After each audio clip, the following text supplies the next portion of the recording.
children wade in the water. God's gonna trouble the water. See that host all dressed in red. God's gonna trouble the water. It looked like the band that Moses led. God's gonna trouble the water. Oh, wade in the water. Wade in the water, children, wade in the water. God's gonna trouble the water. See that host all dressed in white. God's gonna trouble the water. The leader looks like an Israelite. God's gonna trouble the water. Oh, wade in the water. Wade in the water, children, wade in the water. God's gonna trouble the water. I'm sometimes up and sometimes down. God's gonna trouble the water. Sometimes I'm level to the ground. God's gonna trouble the water. Oh, wade in the water. Wade in the water, children, wade in the water. God's gonna trouble the water. Oh, wade in the water. Wade in the water, children, wade in the water. God's gonna trouble. Oh, God's gonna trouble. God's gonna trouble. God's gonna trouble. God's gonna trouble the water.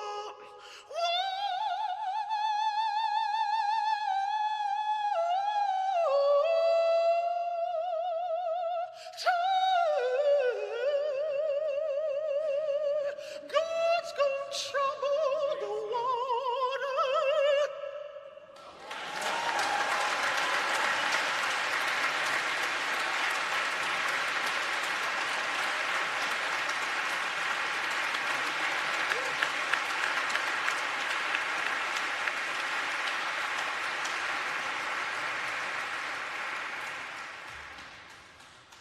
Oh, I hate to spoil what's come so far with words, mere words, so elemental. The human voice raised in song, the human body in motion, drumming. It feels so elemental. Let's thank them all again.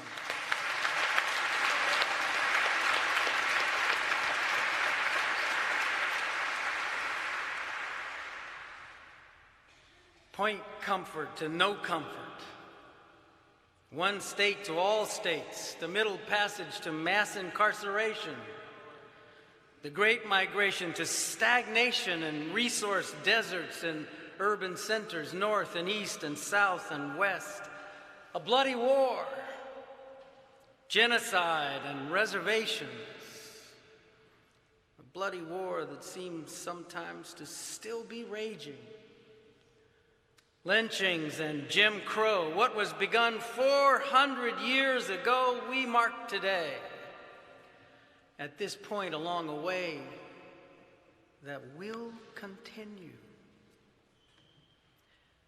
Welcome. Welcome. And we are not alone here. Welcome to those of you watching via live stream. Welcome. The stolen hands, stolen lands. 400 years to a just future. future we have not yet reached. I'm the Reverend Michael Livingston. I'm the interim senior minister here at the Riverside Church, and we are all in, don't you know it already, for a remarkable and memorable interfaith experience. Let us continue our journey.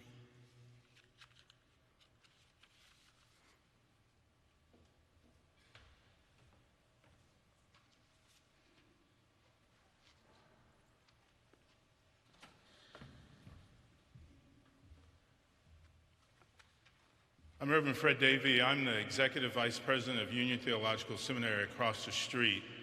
And I also want to welcome all of you here tonight. I want to give a special thanks to the steering committee that worked on this program for at least 3 months. I want to do a special shout out, if I can, to Mindy and Bob Full-of-Love, as well as Bob Simber. They worked extraordinarily hard and inspired us to pull this off. So yes, give them a round of applause.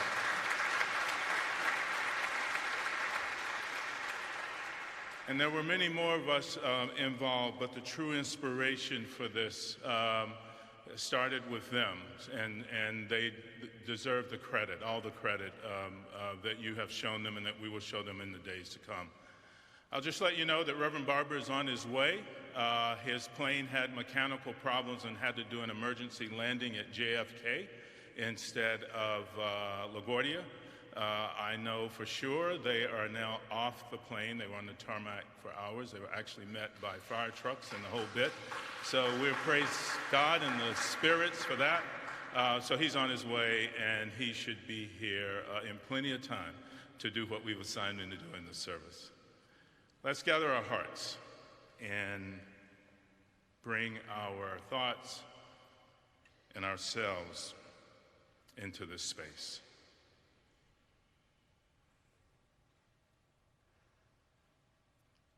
Come, great Spirit of the universe, come. Enter into this sacred place. Imbue our hearts and our spirits with mutuality and love. Bless all who have assembled in this place to commemorate, to celebrate, and to commit. Connect us, Great Spirit, to our ancestors, those enslaved and annihilated, as well as to those who enslaved and annihilated. Help us, the descendants of the oppressed and the descendants of the oppressors, to redeem past atrocities and present sinfulness with ministries and missions of hope and justice. Come, Great Spirit, come and give your approval to what we bear witness to on this evening in this place. Bless us and inspire us. We do so beseech you in your many wonderful, majestic, glorious, and powerful names. Amen and amen.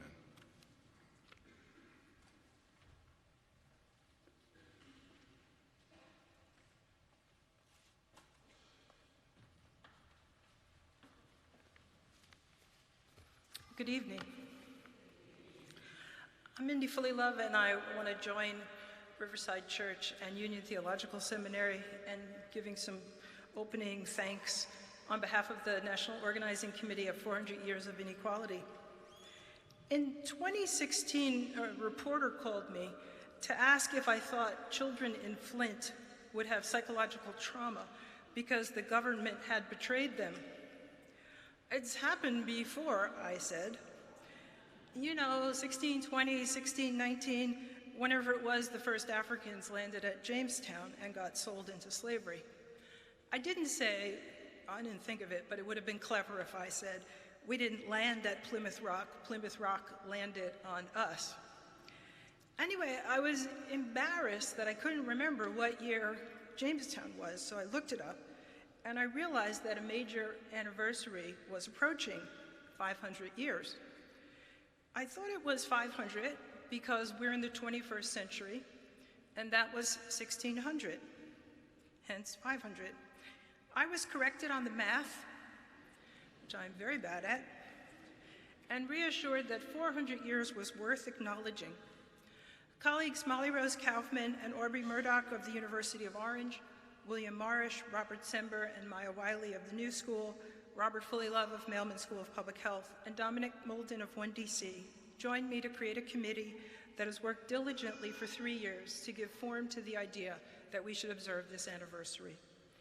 Early on, we dreamed of a solemn occasion at Riverside Church at which Reverend Barber would speak, his voice being the unique prophetic voice of our era, denouncing immorality and calling for a just and inclusive future. Today, I stand here living my dream. I am grateful to the work of many people, Reverend Barber, our honored guest, Fred Davey of Union, Reverend Kevin Van Hook of Riverside Church, and Robert Sember of the 400 Years of Inequality National Organizing Committee among them. My hope for this day is that we both acknowledge the wound that chattel slavery made in the world, and that we receive the medicine. Alice Walker articulated this concept of the wound and the medicine in the foreword to Barracoon. She said it was excruciatingly painful to read that book, the story of a man ripped from Africa and brought to the United States on the last ship of the slave trade. That was to feel the wound. But here, she said, is the medicine. That though the heart is breaking, happiness can exist in a moment also. And because the moment in which we live is all the time there really is, we can keep going. It may be true, and often is, that every person we hold dear is taken from us. Still, from moment to moment, we watch our beans and our watermelons grow. We plant, we hoe, we harvest, we share with neighbors. If a young anthropologist appears with 2 hams and gives us one, we look forward to enjoying it. May it be so. It is my honor to read the statement of observance that organizations all across our nation are reading as they too observe this anniversary. Today we gather in a place where inequality still prevails. We gather here in 2019 to remember the story of this place and to think of other times and other places. We remember that 400 years ago, Africans landed at Jamestown and were sold into bondage. We remember that those Africans were forced to work land stolen from the native people. We remember that white workers, men and women, were forced into indentured servitude. We see that from those roots was built an ecology of inequality, and we know that we don't want to live in the house of white supremacy. Therefore, on this day, we lift up this place. We acknowledge this land and the sovereignty of the Lenape people who have lived here. We lift up all the ancestors who have struggled for justice, and in their memory, we proclaim that we are the history of a just future.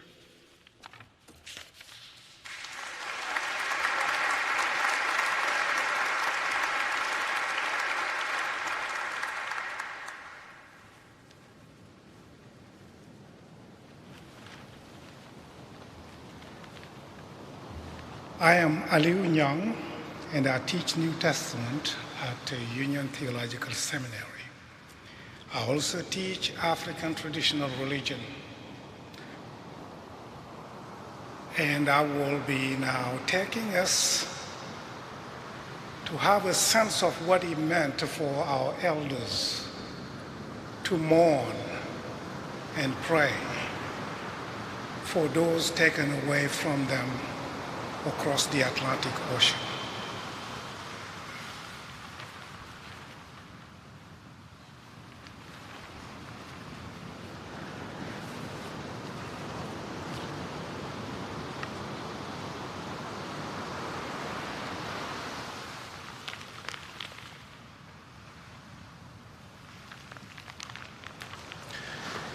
A Jola elder might have prayed this way.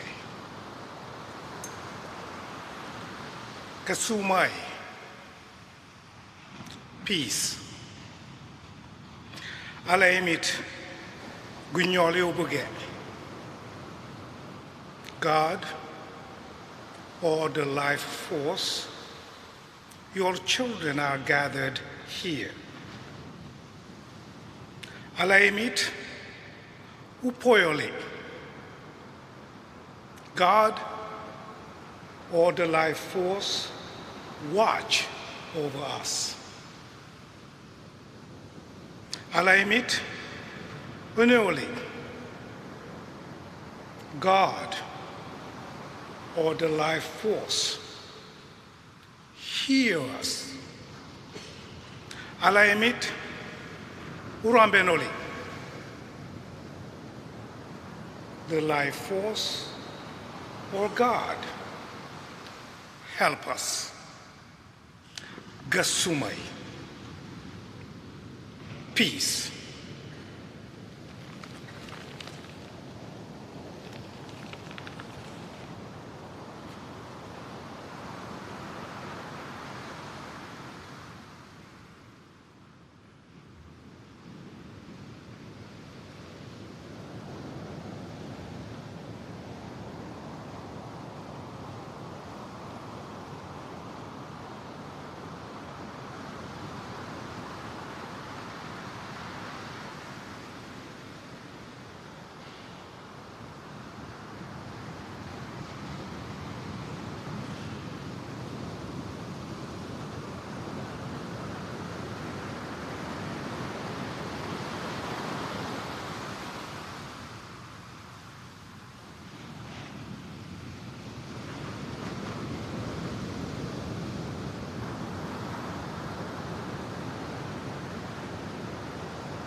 Kasumai, peace.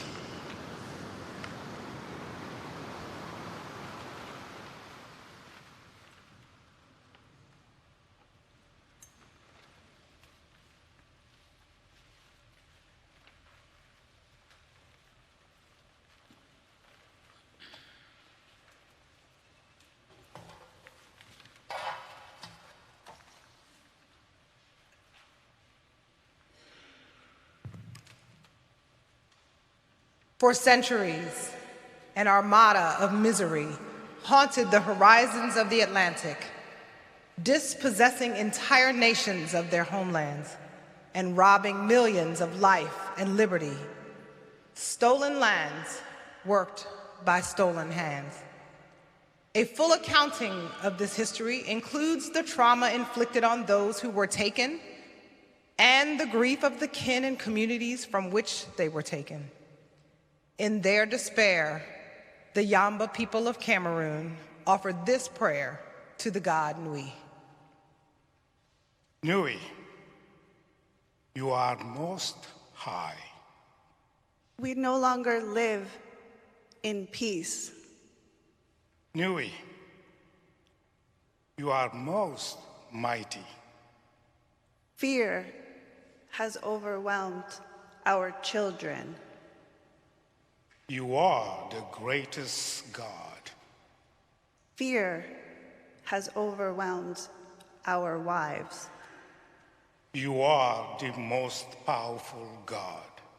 They lose us, their dear ones, day by day, who are taken to the land of no return. We entreat you to listen to our plea. We entreat you to listen to our plea. The sails that broke the horizon in the summer of 1619 belonged to the White Lion, a 160-ton English ship. After landing at Point Comfort on the coast of the Virginia colony, 20 captives seized from the Kingdom of Ndongo in Angola disembarked, were transported to Jamestown, and sold into bondage. 3 or 4 days later, another ship, the Treasurer, arrived. Its captain sold 2 or 3 additional Africans.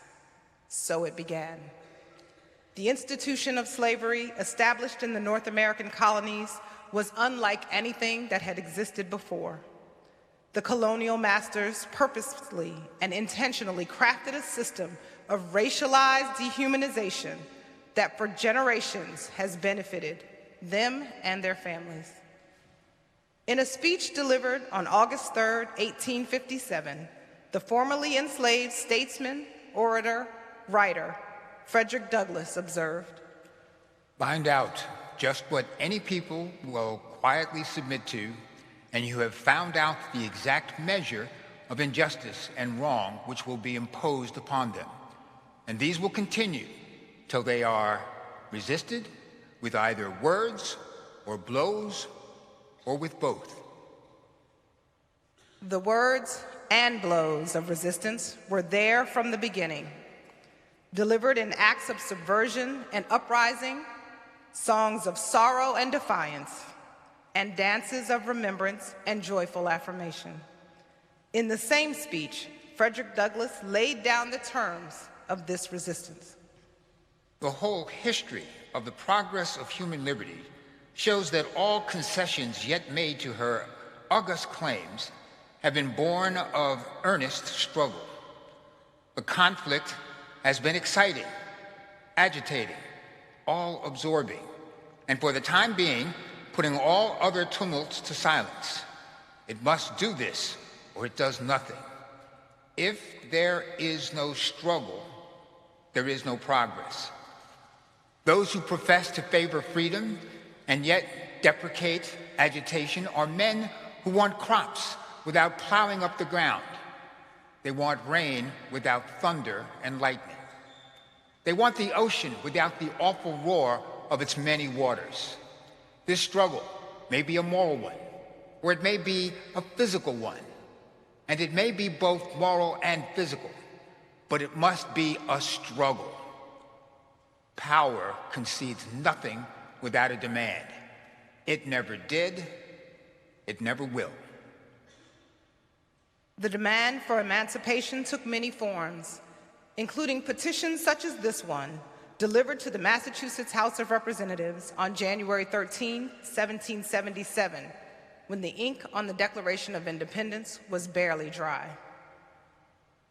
Your petitioners, torn from the embraces of their tender parents and condemned to slavery for life, among a people professing the mild religion of Jesus, a people not insensible of the sweets of rational freedom.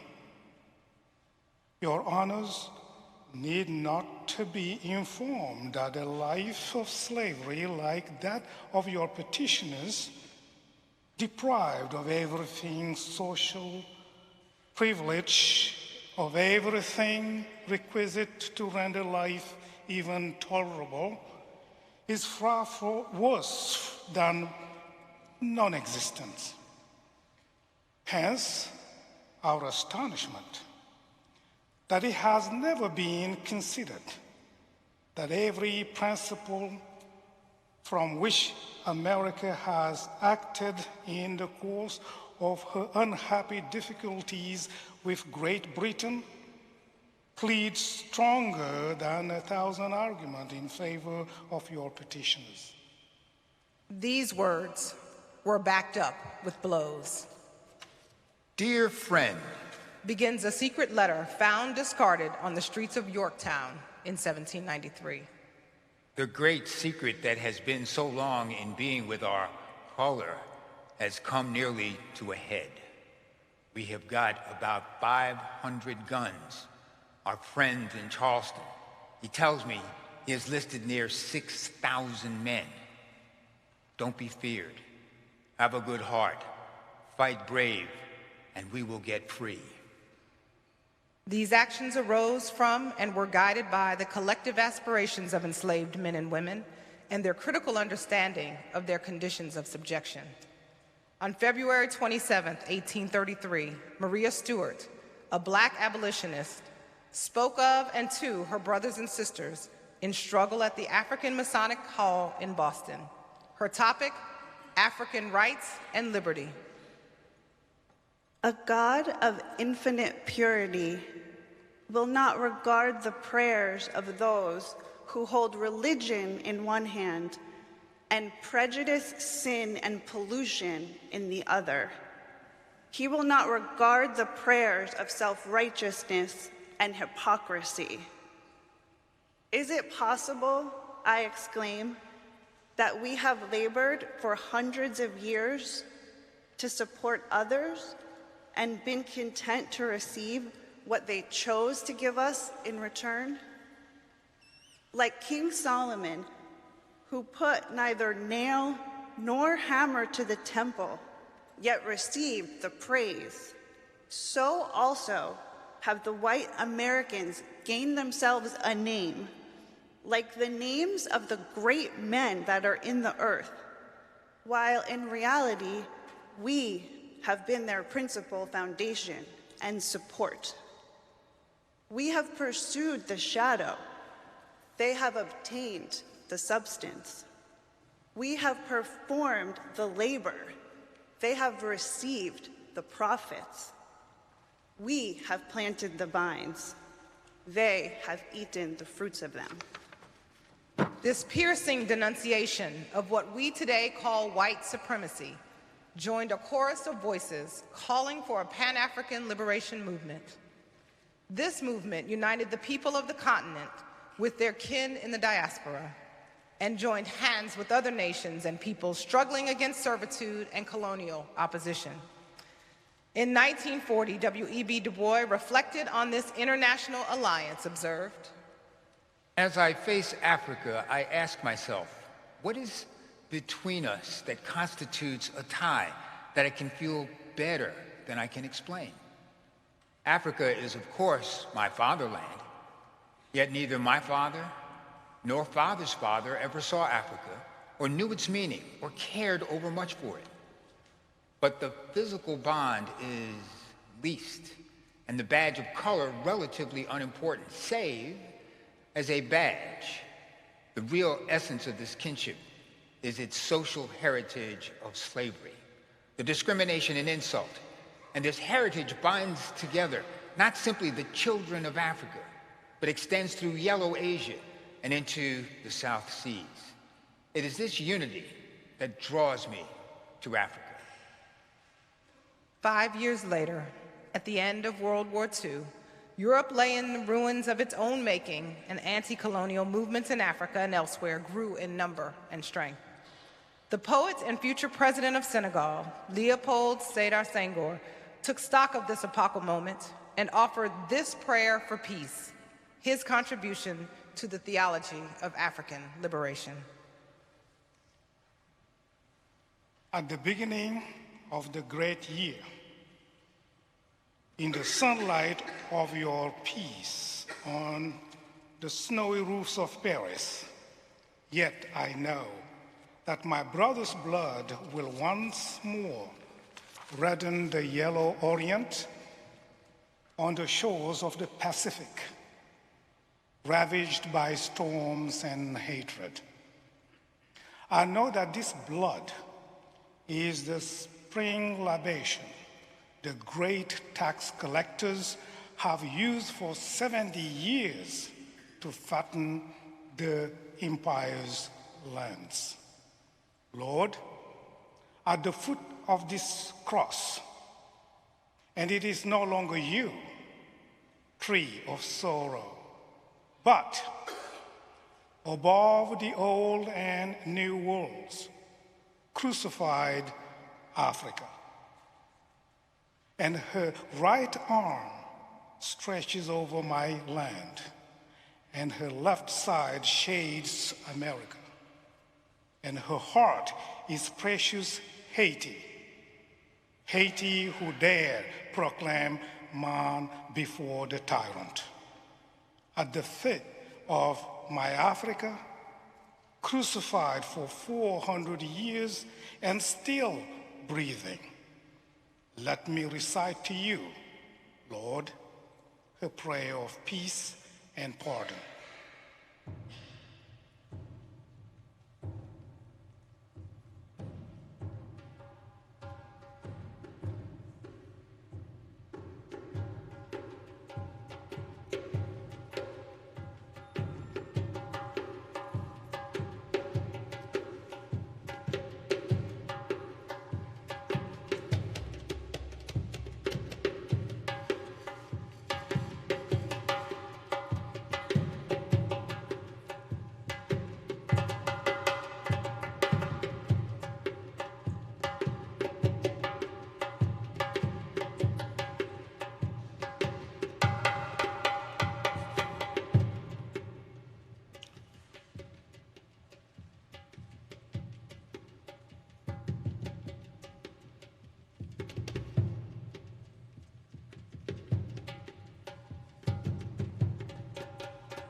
Oh, bless these people who break their bonds. Bless these people at bay who defy the hungry mob of bullies and torturers. And with them, bless all the peoples of Europe, all the peoples of Asia, all the peoples of Africa, and the people of America, who sweat blood and suffering. And in the midst of these millions of waves, see the surging heads of my people and give them warm hands and band of brotherly hands so they can embrace the land under the rainbow of your peace. God, we entreat you to listen to our plea. We entreat you to listen to our plea.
Nigi ki ai ben mi boku makwa ne telemapo wabashishi yodu idemi wag remopo lenape monse.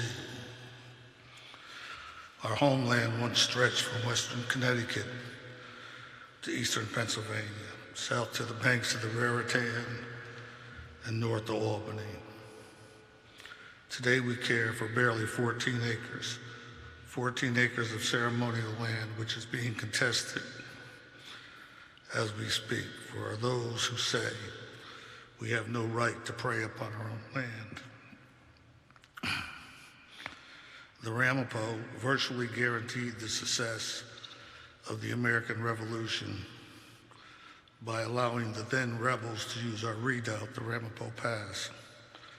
We gave succor and conferred sovereignty upon the rebels who were fighting for their freedom and equality. The British and the Dutch introduced land and its bounty as a commodity to be traded, and equally so, they introduced the concept of superiority, where man too became a commodity, which has led us to today, where the Earth's ego structure is in grave danger of collapse, and man is being pitted against man for the gratification of fools. The Ramapo Pass was a natural redoubt which controlled the passage into the New England colonies. Without control of the pass, there was no way the British could reinforce or supply their troops. Their only options were to come off the Atlantic, march from Canada, or go around Pennsylvania, thus eliminating any strategic advantage. In addition, the first 900 cannonballs fired in the American Revolution were made from Ramapo iron deposits. The chain across the Mohegan-Tuck, the Hudson, were made from the Ramapo iron deposits. The Capitol Dome and the Lady of Freedom atop the dome were all made from Ramapo Lenape iron deposits. In essence, there would be no successful American experiment without the Ramapo. So we ask, if this is so, where's your reservation? Fair enough. Well, that was 300 years before the incursion west of the Mississippi. Reservations did not exist, nor should they ever have existed. Our gift for helping the rebels was simply to be left alone in place, alive in place. And when all was ensured, we were then made the first slaves in the state of New Jersey. And those very same mines today, so important to the founding of America, were filled with deadly toxins which have killed approximately a third of my people living in that area.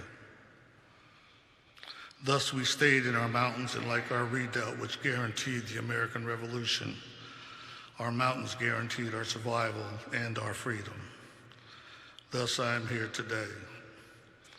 Though we have but 14 acres on which to pray, we give thanks to the hills, the streams, the waters of the Mohegan-Tuck, which has given us life, and which recently we joined with the waters of the Jordan to celebrate the unity of creation. For without water, there would be no life. All water is sacred, and all water must be protected. Today we watch as our most sacred of places in the mountains, those which protected us and those which gave life to the American Revolution, is now being desecrated. The Tahitaway, the gate that opens, is now in danger of being destroyed. A place of ponderance where the very decision to support Washington and the rebels were made. So it's asked, what did we do in times of peril such as these? We did not have text. We stood in unity in the place where the people gather. Ake ende mawelang, the place where the people gather. We would join in prayer as our elders and those of wisdom climb to the Tahitaway, the gate that opens. Today, at this time, in this place, I would like to ask all of you to please stand and to join with me in the calling that our prayers might be heard.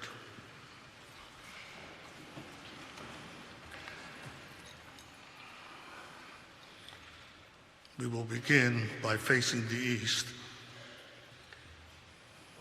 I ask each and every one of you, if possible, to use the oldest sound, the oldest word of your ancestors, even if it is but one word of remembrance, because we'll identify you to the Creator as to the part of the earth from which you have cared.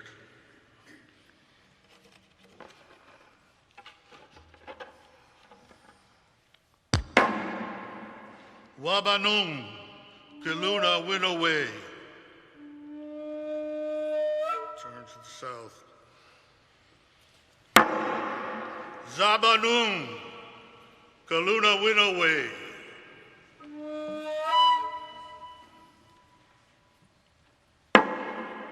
Jingabeanum, Keluna went away.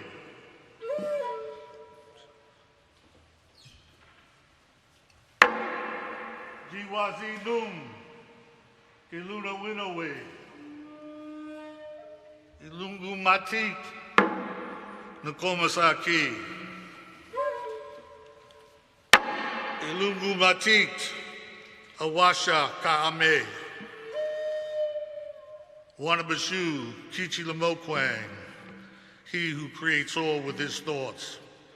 We ask for your mercy and your pity, that we may come to you in a good way. We ask, Kishi Lamokwang, that you may help all to remember our grandmother, the earth, Nakomasaki, for surely she is in pain. Help us to remember we must be kind to all of our relatives upon this turtle island. Grandfather, send blessings and uplift all of the green and the people of the green, the four-legged, the mammal, the flyers, the winged, the crawlers, and the climbers. We ask for blessings upon all of the people of the water. Kishi Lamokwang, help us to remember kindness. Give us the strength to see that we are one, tied together by the sacred waters of life. Give us the strength to unite, as there is no more time for division. The ice caps are melting, yet our leaders deny the same. The lungs of the earth are being destroyed, yet we pretend it is not so. We have lost and are losing thousands of species as we continue to march toward our own extinction. Kishi Lamokwang, give us the strength and the wisdom, the clarity to rise now, wielding the greatest of kindness to protect all living things. The water, Kishi Lamokwang, the air. Give us strength that we may all stand forward in unity, for it is a holy thing that must be done. Let us live in the light of your love without fear. Let us see clearly those who would deny humanity and existence itself. Kishi Lamokwang, we ask that all weapons formed against the earth and ourselves may perish. Anishi, Anishi, Anishi, Anishi, Aho. Thank you.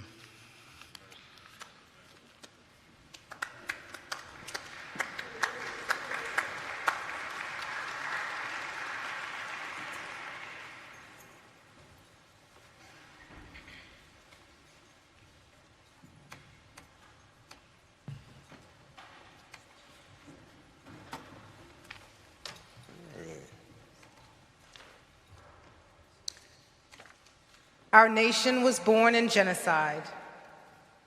We are perhaps the only nation which tried as a matter of national policy to wipe out its indigenous population.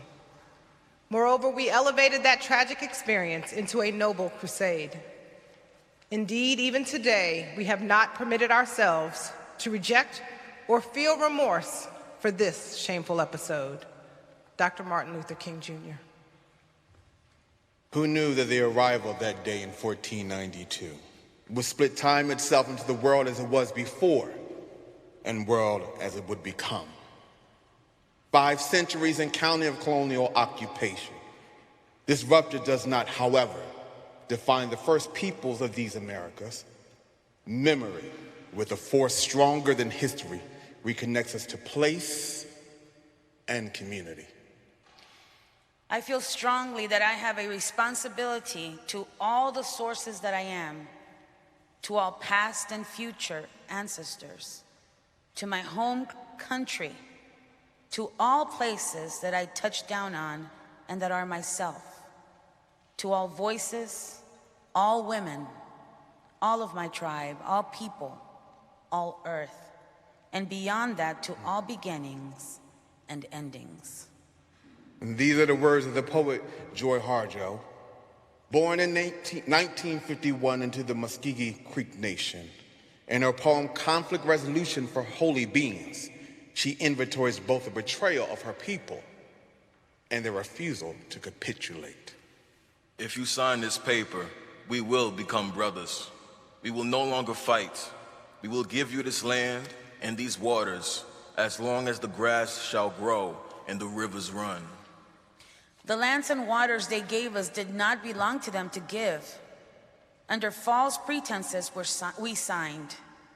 After drugging by drink, we signed. With a mass of gunpowder pointed at us, we signed. With a flotilla of warships at our shores, we signed. We are still signing. We have found no peace in this act of signing. If you raise this white flag of peace, we will honor it. At Sand Creek, several hundred women, children, and men were slaughtered in an unspeakable massacre after a white flag was raised. The American soldiers trampled the white flag in the blood of the peacemakers. If you sign this paper, we will become brothers.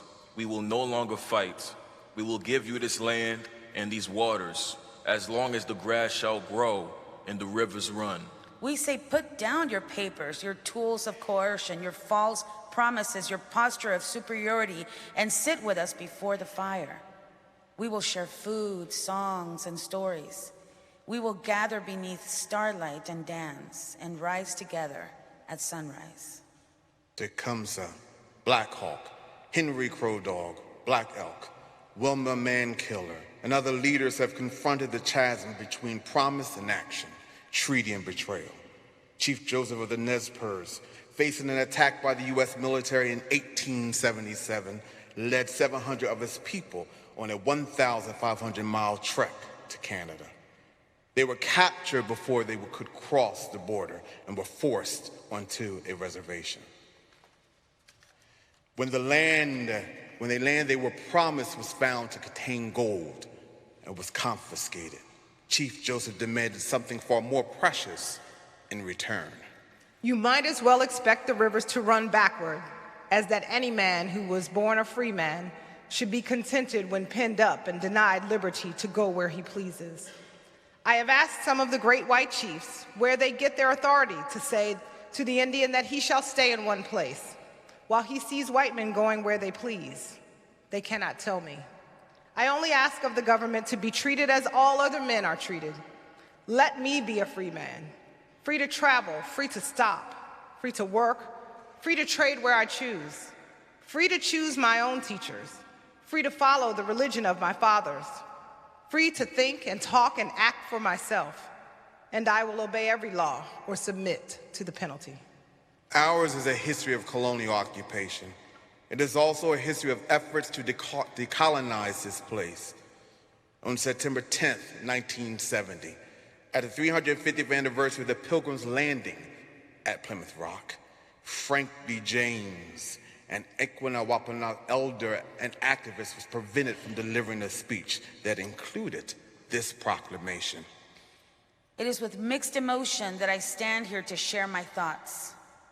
This is a time of celebration for you, celebrating an anniversary of a beginning for the white man in America.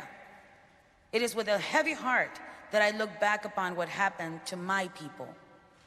The Pilgrims had hardly explored the shores of Cape Cod for 4 days before they had robbed the graves of my ancestors and stolen their corn and beans. We, the Wampanoag, welcomed you, the white man, with open arms, little knowing that it was the beginning of the end.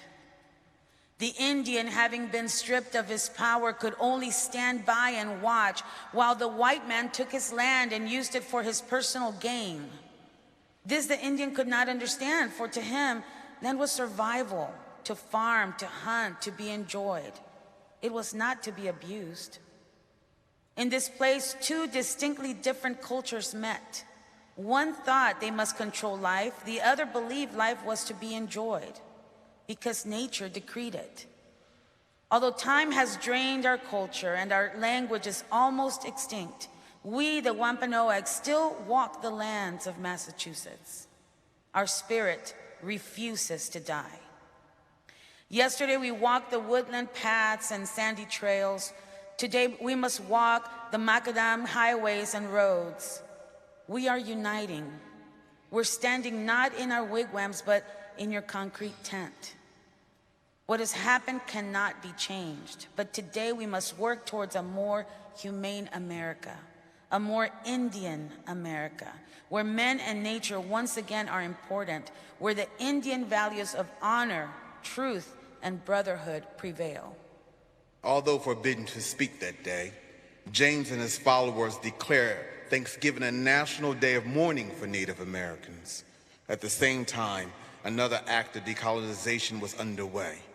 On November 20th, 1969, members of the group Indians of All Tribes began an almost 2-year-long occupation of the island Alcatraz in San Francisco Bay.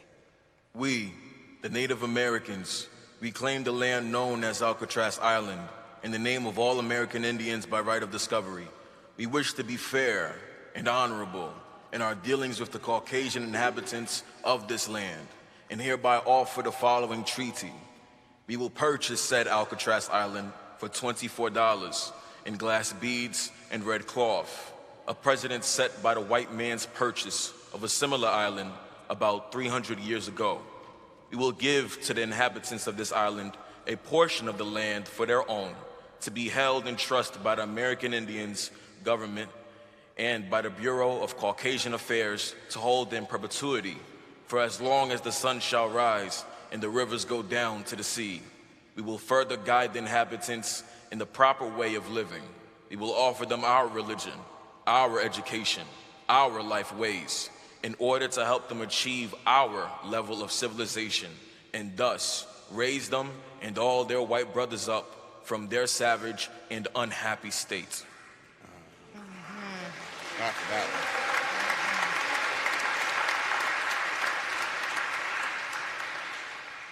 The work of decolonization is ongoing. Joy Harjo provides this protocol to guide our work. Recognize whose lands these are on which we stand. Ask the deer, turtle, and the crane. Make sure the spirits of these lands are respected and treated with goodwill. The land is a being who remembers everything. You will have to answer to your children and theirs. The red shimmer of remembering will compel you up the night to walk the perimeter of truth for understanding. As I brushed my hair over the hotel sink to get ready, I heard, by listening, we will understand who we are in this holy realm of words. Do not parade. Please with yourself. You must speak in the language of justice. You will have to answer to your children and theirs. You will have to answer to your children and theirs.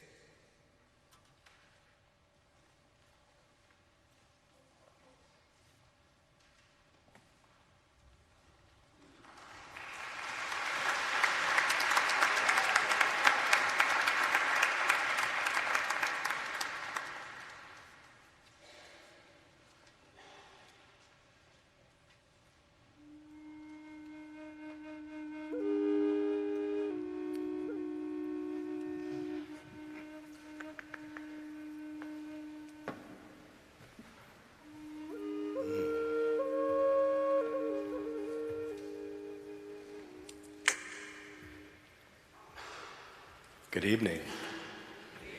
Good evening. My name is Angel Acosta, and it's a pleasure this evening to guide you into a short meditation. So I want to invite you to take a collective deep breath.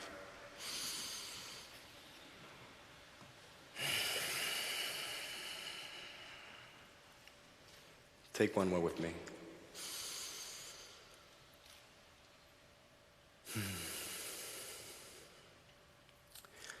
So this meditation is deeply influenced by the Native American principle of the 7 generations. That principle proposes that when you act or make a decision, you act as though it'll impact 7 generations into the future. But also, that when you act, that decision is imbued with the ancestors that came before, 7 generations in the past. Just think about that for a second as a moral compass.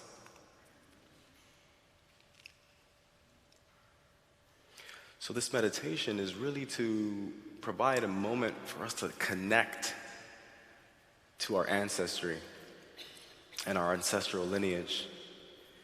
So I want you to ponder one very simple question. If your ancestors, your parents' parents, your parents' parents' parents, and you can keep going, if they could speak to you tonight, what would they say? With that question, I now want you to kind of relax in your seat, feel the support of the bench,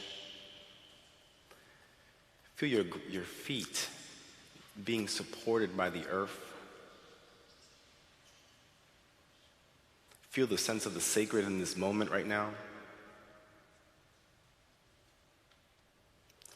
And I invite you to close your eyes.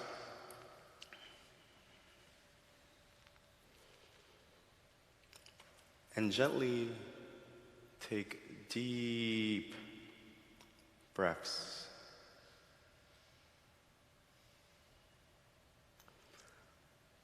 Slowly inhaling.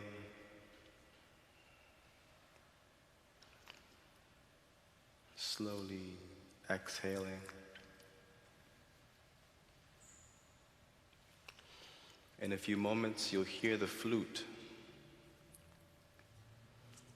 Use the sound of the flute to communicate with your ancestors and sit with the sound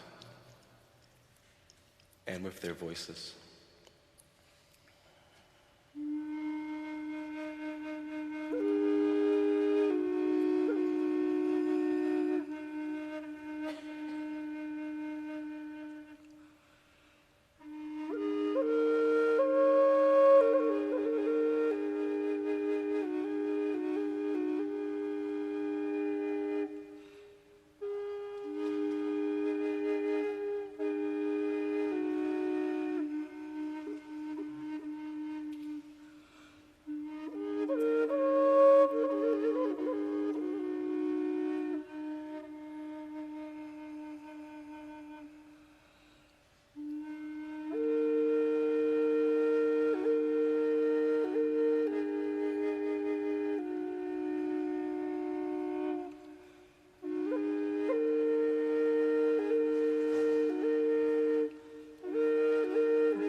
Take these last few breaths to just center yourself.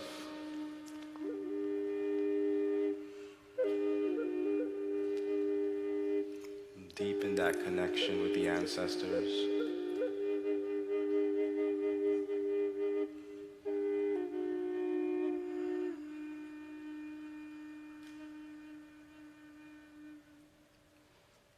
Take one last deep breath. And gently open your eyes.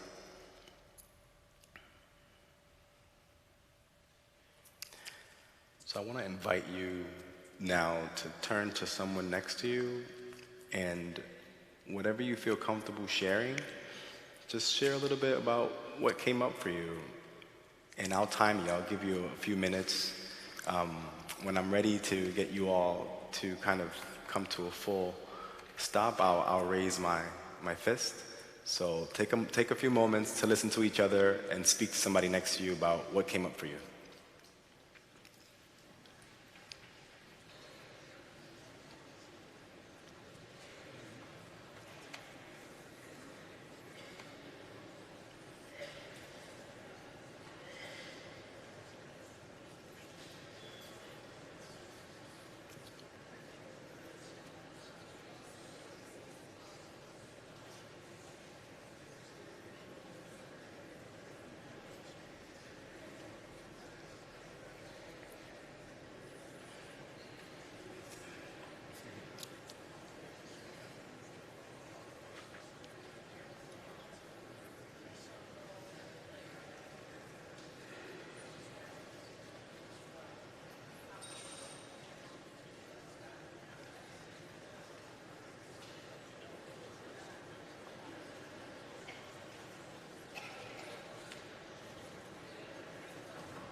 Thank you.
Give you one more minute.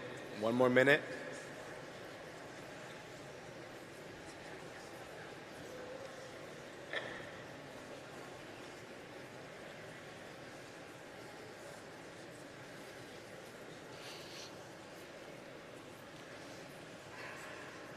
Thirty seconds.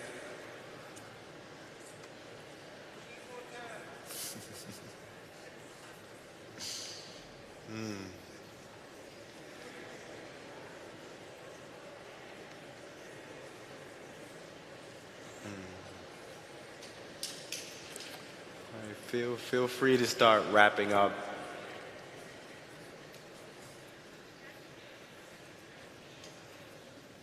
I know it's a hard conversation to cut short.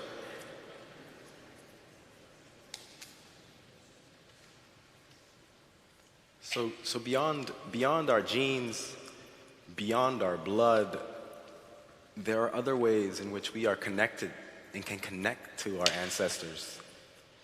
And one of the ways is our breath, the sacred breath, every moment, because they too breathe this air.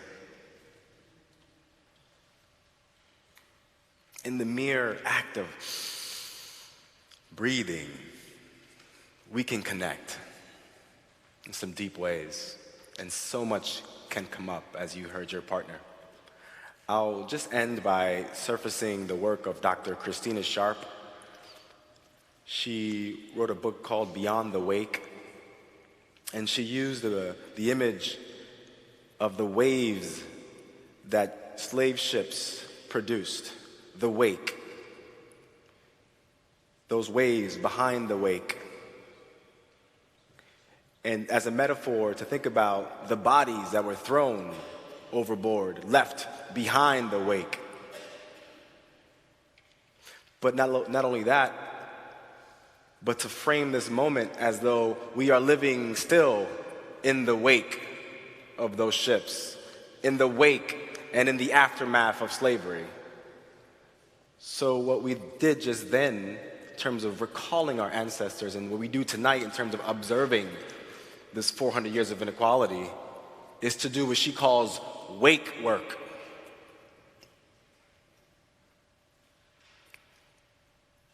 To do the work of holding that past and integrating it for a better future.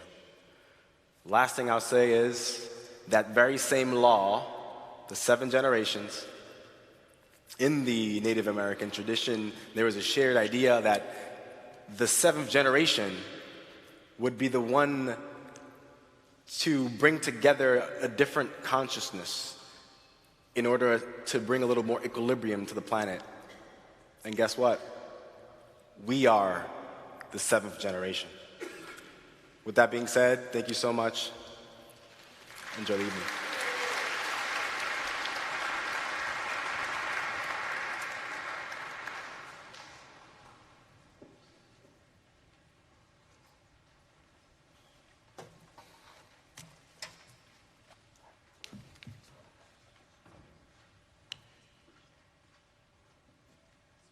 On April 4th, 1967, speaking in this very space in which we gather today, Dr. Martin Luther King Jr. offered this radical vision for a just future. I am convinced that if we are going to get on the right side of the world revolution, we as a nation must undergo a radical revolution of values. We must rapidly begin the shift from a thing-oriented society to a person-oriented society. A true revolution of values will soon cause us to question the fairness of justice of many of our past and present policies. On the one hand, we are called to play the Good Samaritan on life's roadsides, but that will be only an initial act. One day we must come to see that the whole Jericho Road must be transformed so that men and women will not be consistently beaten and robbed as they make their journey on life's highway. True compassion is more than flinging a coin to a beggar. It comes to see that an edifice which produces beggars needs restructuring. 4 years earlier, in his letter from Birmingham jail, Dr. King noted that we are all bound in an unescapable web of mutuality, tied in a single garment of destiny. This destiny is a just future which becomes imminent through our solidarity and the justice struggles of so many whose voices we now lift up. In the early 19th century, Angelina Emily Grimke Wells and her sister, Sarah Moore Grimke, achieved great fame as abolitionists and supporters of the women's suffrage movement. Here is an extract from a public letter Angelina Grimke wrote in 1837 on the topic of women's rights. Measure her rights and duties by the unerring standard of moral being, and then the truth will be self-evident. That whatever it is morally right for a man to do, it is morally right for a woman to do. I recognize no rights but human rights. I know nothing of men's rights and women's rights, for in Christ Jesus there is neither male nor female. It is my solemn conviction that until the principles of equality is recognized and embodied in practice, the church can do nothing effectual for the permanent reformation of the world. Helen Keller speaking at Carnegie Hall on January 5th, 1916, under the auspices of the Women's Peace Party and the Labor Forum, called for a strike to end war, profiteering, and labor exploitation. American labor is exploited almost to the limit now, and our national resources have all been appropriated. Still, and the profits keep piling up new capital. Our flourishing industry and implements of murder is filling the vaults of New York's banks with gold. The workers know they have no enemies except their masters. And as civilization has grown more complex, they have become more and more enslaved. Until today, they are little more than parts of the machines they operate as they move the traffic and pass from land to land the precious commodities that make it possible for us to live. And what is their reward? A scanty wage, often poverty, rents, taxes, tributes, and war indemnities. Every modern war has had its root in exploitation. Strike against all ordinances and laws and institutions that continue the slaughter of peace and the butcheries of war. Strike against war, for without you, no battles can be fought. Strike against manufacturing shrapnel and gas bombs and all other tools of murder. Strike against preparedness that means death and misery to millions of human beings. Be not dumb, obedient slaves in an army of destruction. Be heroes in an army of construction. Everyone kept yelling, "Get the Japs out," recalls Yuri Kochiyama in her account of her time as a child in a Japanese-American detention camp during the Second World War. There was a 6 a.m. to 6 p.m. curfew and a 5-mile limit on where we could go from our homes. That April, we were moved to a detention camp. In some cases, families had to split up or join others. Until that moment, I was so red, white, and blue. I couldn't believe this was happening to us. This is the greatest country in the world. The more I think, the more I realize how little you learn about American history. It's just what they wanted you to know. In September 1964, the icon, the civil rights, Fannie Lou Hamer addressed a mass meeting in Indianola, Mississippi. We want ours, and we want ours now. I question sometime, actually, has any of these people that hate so, which is the white, read anything about the Constitution? 1870, the 15th Amendment was added onto the Constitution of the United States that gave every man a chance to vote for what he thinks to be the right way. And now this is 64. It's one thing I don't want you to say tonight. I don't want to hear you say, "Honey, I'm behind you." Well, move, I don't want you back there. Because you could be 200 miles behind. I want you to say, "I'm with you," and we'll go up this freedom road together. On April 10, 1966, Dolores Herta, co-founder of the National Farm Workers Association, spoke at the group's march and rally in Sacramento. We are citizens and we are residents of the state of California, and we want the rules set up to protect us in this state, right here. If the rules to settle our economic problems are not forthcoming, we will call a general strike to paralyze the state's agricultural economy. We will call a general strike to let the legislators and the employers know that we mean business. We will take economic pressure, strikes, boycotts to force recognition and obtain collective bargaining rights. The social and economic revolution of the farm workers is well underway, and it will not be stopped until we receive equality. The farm workers are moving. Nothing is going to stop them. The workers are crying for organization, and we are going to organize them. We may act in strange and unusual ways in our organizing, but we're willing to try new and unused methods to achieve justice for the farm workers.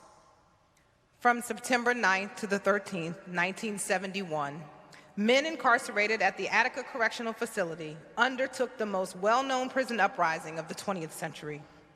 21-year-old Elliot James L.D. Barkley, a leading voice in the negotiations, delivered this speech. We are men. We are not beasts, and we do not intend to be beaten or driven as such. The entire prison populace, that means each and every one of us here, have set forth to change forever the ruthless brutalization and disregard for the lives of the prisoners here and throughout the United States. What has happened here is but the sound before the fury of those who are oppressed. We will not compromise on any terms except those terms that are agreeable to us. We called upon all the conscious citizens of America to assist us in putting an end to this situation that threatens the lives of not only us, but of each and every one of you as well. At the time of the uprising, Berkeley was just days away from his scheduled release. He was killed by New York State police troopers when they recaptured the prison. San Francisco, April 30th, 1977. It is the end of the longest sit-in at a federal building in U.S. history, and the Carter administration has finally signed regulations to enforce Section 504 of the Rehabilitation Act of 1973, which makes it illegal for any federal agency or other entity receiving public funds to discriminate against anyone solely by reason of handicap. Ed Roberts, one of the sit-in organizers, offers these remarks. Whenever we have brought ourselves together, whenever we have joined various disabilities together, we find our strength. Our strength is in our unity, and our strength is in our righteousness. Because this is a cause that we've all invested our lives in. What we need to do is raise the consciousness of our fellow Americans with disabilities to help them come out from the backwards, from the institutions, from the garbage heaps of our society. We have to stop the warehousing, the segregation of our brothers and sisters. We will storm the schools and open them up. We will be sure that each person who has special needs has what they need to move into the mainstream of society. And we will assure a future for the millions of people who are not now disabled. You know, you come to think of it, we are assuring a future for a lot of people we don't know at all, and who don't know that their future may be very similar to ours. Transgender activist and icon Sylvia Rivera was a veteran of the Stonewall Uprising of 1969. In New York City in 2001 in June, she assessed its impact.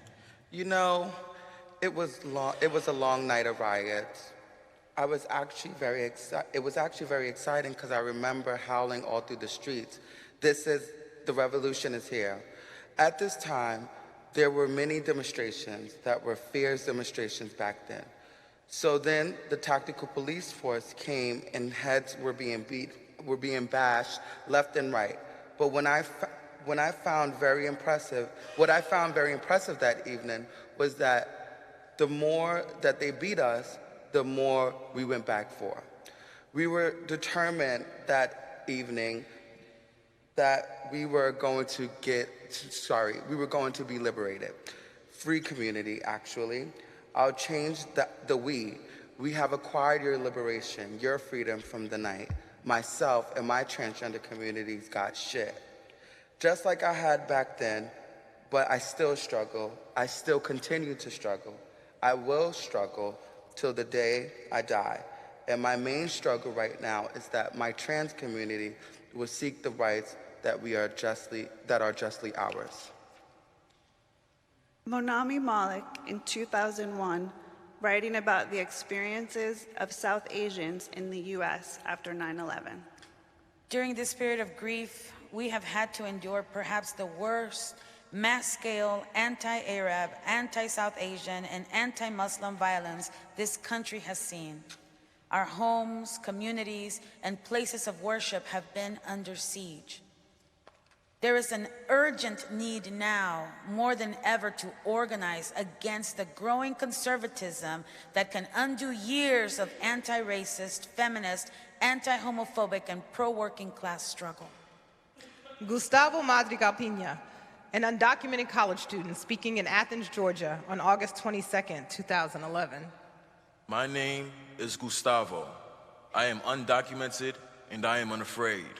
In these troubled economic times, the state of Georgia has decided to make me and my fellow undocumented brothers and sisters an enemy and a scapegoat.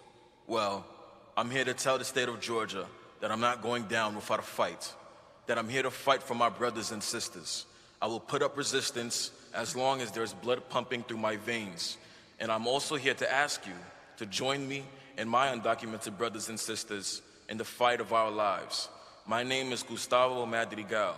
I am undocumented, unafraid, and unashamed.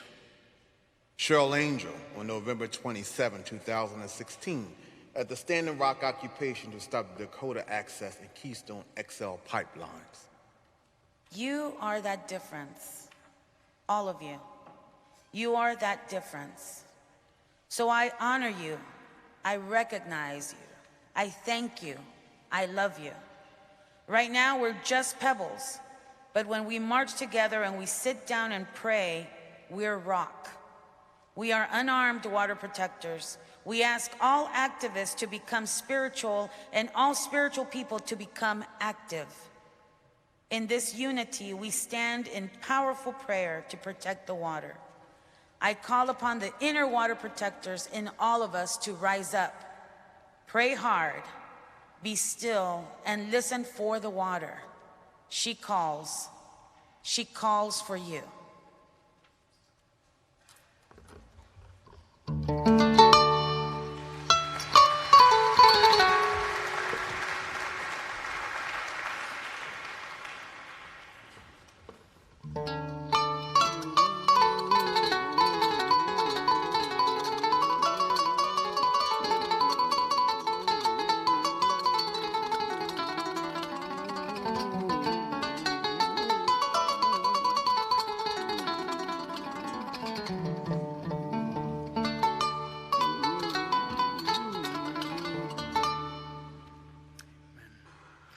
Good evening.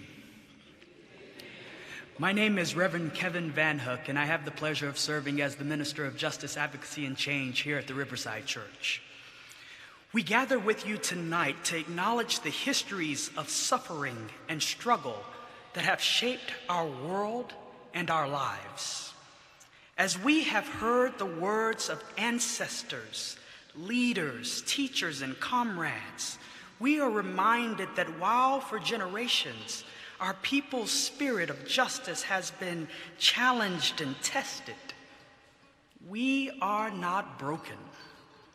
Indeed, our justice-seeking communities grow larger and more diverse, nourished by the freedom mandate that lies at the heart of our spiritual traditions, which we now lift up.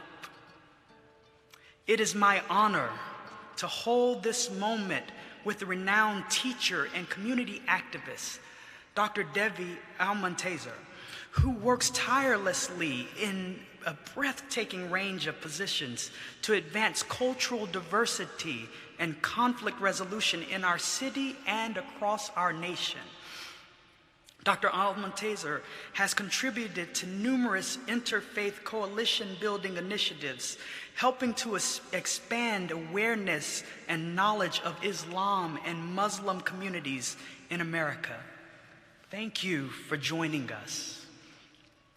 We are also blessed to have with us the Honorable Ruth Messenger tonight, who has devoted her life to service, including many years as a New York City Council member and borough president of Manhattan. For almost 20 years, Ms. Messenger was president and CEO of the American Jewish World Service and now works at Jewish Theological Seminary. Thank you for being here. Dr. Almontezer, please share some words. Assalamu alaikum wa rahmatullahi wa barakatuh. Peace and greetings, my sisters and brothers. I am so honored and humbled to join you this evening to mark this incredible anniversary that is filled with pain and sorrow. But we will take this pain and sorrow and turn it into power and liberation to ensure that what happened in the past will never happen again in our future. As we have heard, the enslavement of Black people has been one of the largest crimes against humanity. Those who engaged in it can never atone for the crimes that they've committed against the enslaved peoples. Whether they are Muslim, Jewish, or Christian, God will judge them for what they have done. The Prophet Muhammad, may peace be upon him, knew this and fought it during his lifetime and worked very hard to educate the Arab people of what enslavement was and how awful it was to mistreat our fellow human brothers and sisters. The Prophet Muhammad, during his lifetime, saw this and dealt with it with great pain and led by example by doing something so incredible that to this day has become a part of our rich history in Islam. The Prophet Muhammad, through a dream, saw a beautiful Black man recite the call to prayer. He saw this in his dream and sought this man and found him. He found who we know today and we cherish and revere and celebrate as the first Black Muslim to embody Islam in its most beautiful form. Bilal was an enslaved individual by the Arab people. The Prophet Muhammad made sure that he freed him and gave him the highest position in Islam, and that is to call the prayer, to make the call to prayer 5 times a day. His voice was incredible.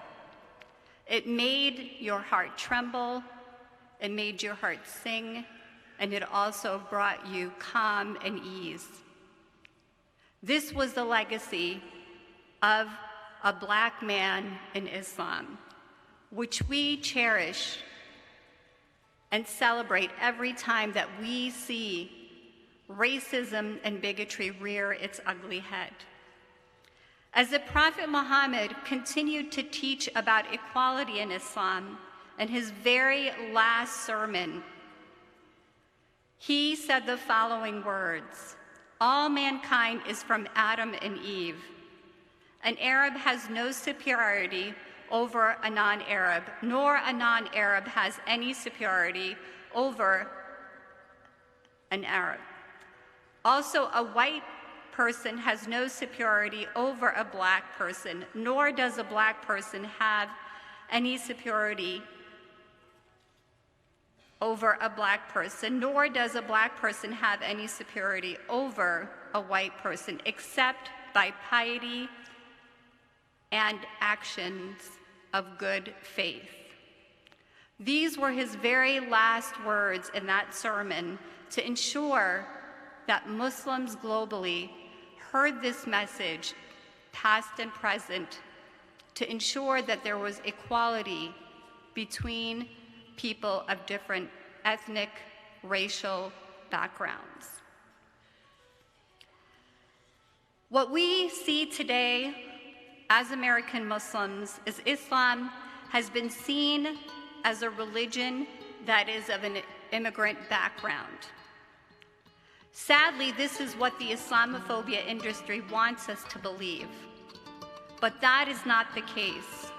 Scholars have shown that as many as 30% of Africans who were enslaved and brought to the US from West and Central African countries were actually Muslim. Scholars have also said Muslims arrived even pre-Columbus. Many who were enslaved died to worship as Muslims. They are the giants that I, an American Muslim, stand on the shoulders of today. They died for us. They worked hard to establish an American Muslim identity. And it is because of them that I can stand here and speak for freedom of religion and expression. So my sisters and brothers, as we mark this anniversary, what are we committing ourselves to remember and to learn from this history? First, we must call and believe in our hearts that Black lives matter.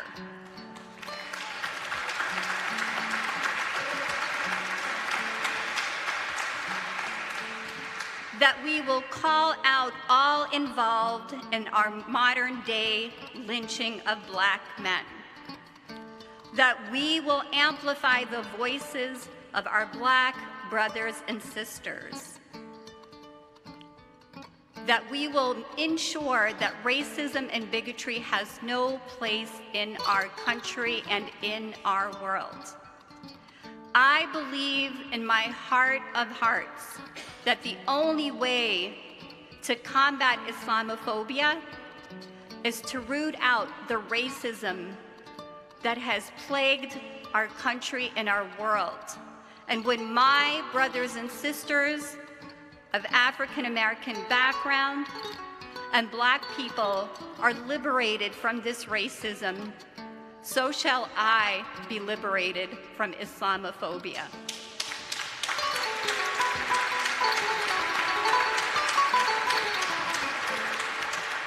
So I would like to close with one of my very favorite verses from the Quran that speaks to what we as a world should be doing every day as human beings. In chapter 49, called The Dwellings, the verse 13, O mankind, we created you from a single pair of a male and a female, and made you into nations and tribes, that you may know each other, not that you may despise each other. Verily, the most honored of you in the sight of God is he who is the most righteous of you. And God has full knowledge and is well acquainted with all things. Amen.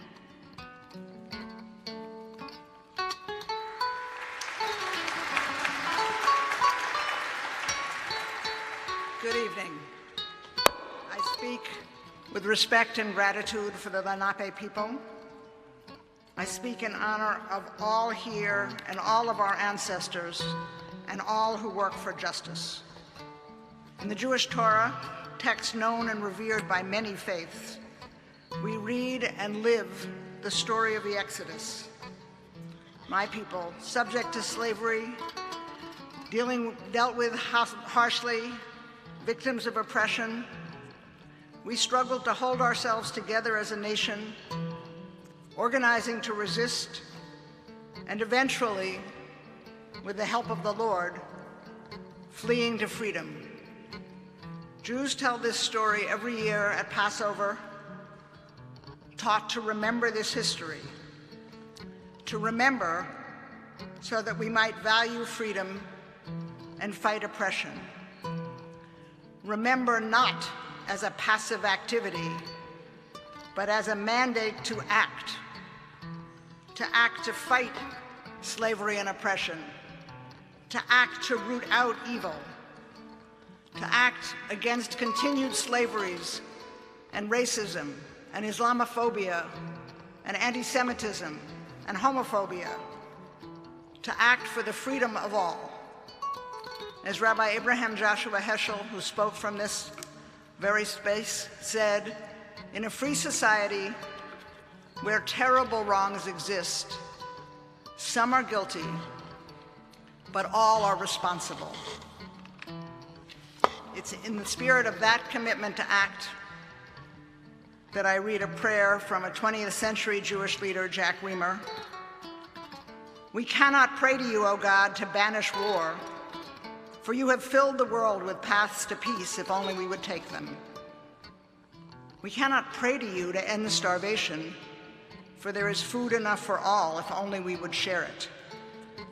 We cannot merely pray for prejudice to cease, for we might see the good in all that lies before our eyes, if only we would use them. We cannot merely pray, root out despair, for the spark of hope already waits within the human heart for us to fan it into flame. We must not ask of you, O God, to take the task that you have given us. We cannot shirk, we cannot flee away, avoiding obligation forever. Therefore we pray, O God, for wisdom and will, for courage to do and to become, not only to look on with helpless yearning as though we had no strength. For your sake and ours, speedily and soon, let it be that our land may be safe, that our lives may be blessed. And let us say, Amen.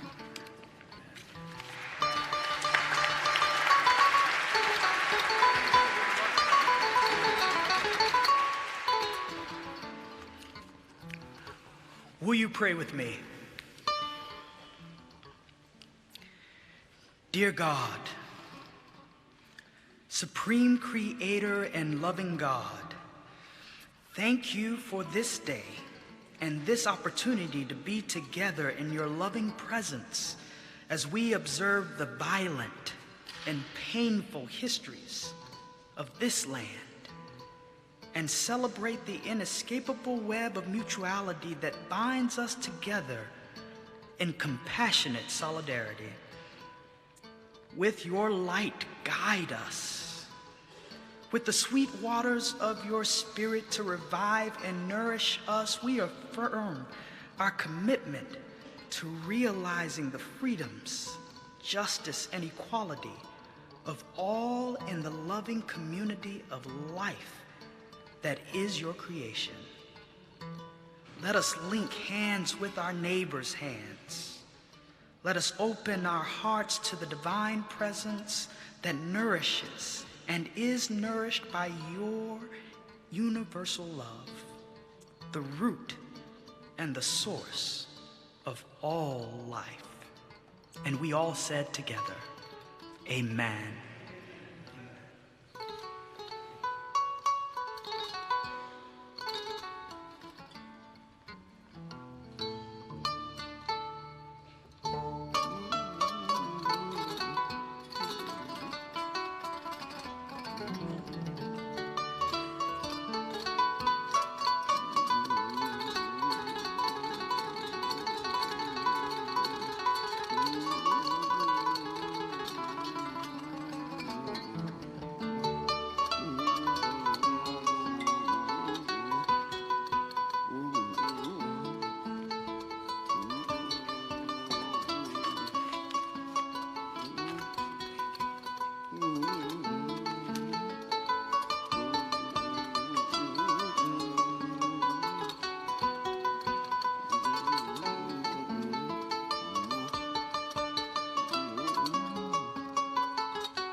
Yalla, yalla, yalla, oh. Yalla, yalla, ya Ramano. Yalla, yalla, yalla, yalla. Yeah, yalla, ya Ramano.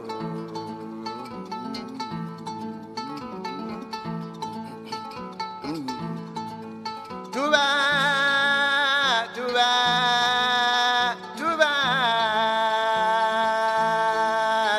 se ko amarubamba, wale lalaye kajumrasulu.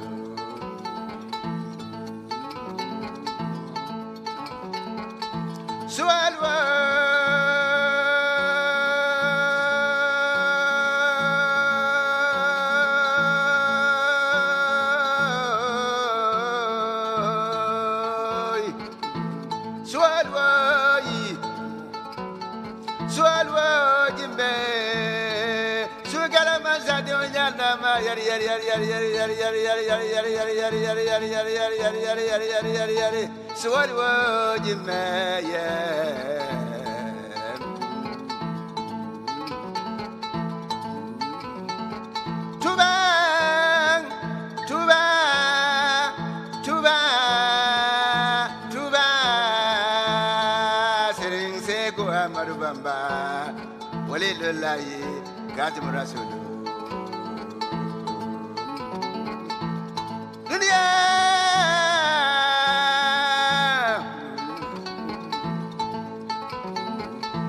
Barngamila bangala jumani juma banadala goba sise mandimori jane mandimori komba mandimori bede mandimori chure muzoge madulumbali dunia warila bangala juma banagilila alaji karamba jadi gazama jonga maidu ajalizage aja wulege Washington janjamudi adala dunia asana dubari bari pulla ulada gada pulla nyamadala lo mamar musma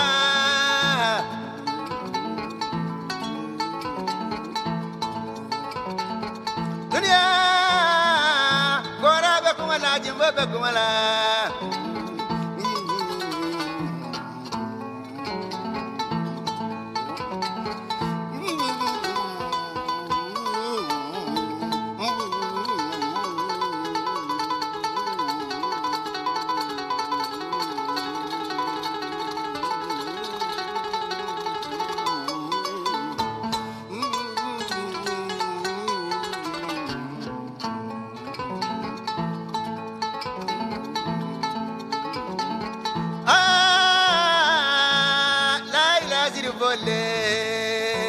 la ila ziribol ba ziraba mariama ziribol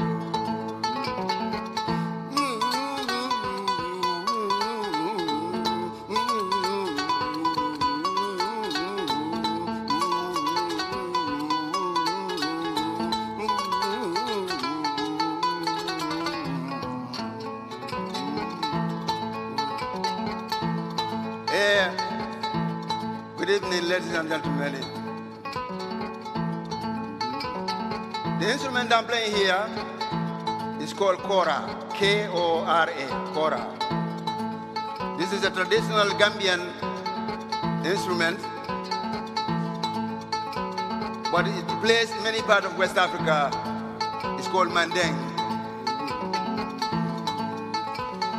Kora is a 21-string musical instrument. Made out of gourd or calabash or calabaza, cow skin, rosewood, and the strings are nylon. But back in the days, our forefathers used to use an animal skin, this animal called antelope. They use an antelope skin to make strings out of it. But due to the law, by killing animals, you can spend some time behind bars. So we have to change that, so we can get a fishing line with the local stores without no problem, the law. So I want to thank you, Riverside Church, and all the members in the cruise. But profoundly, there was a Mandinka proverb,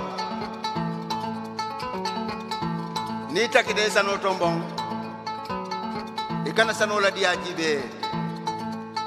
Sababo Jube.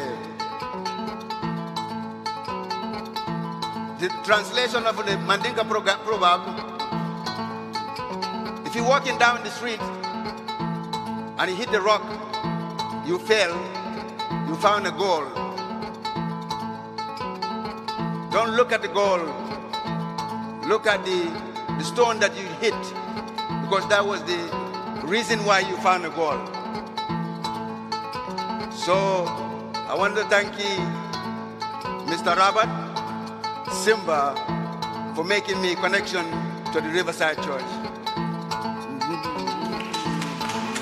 Thank you.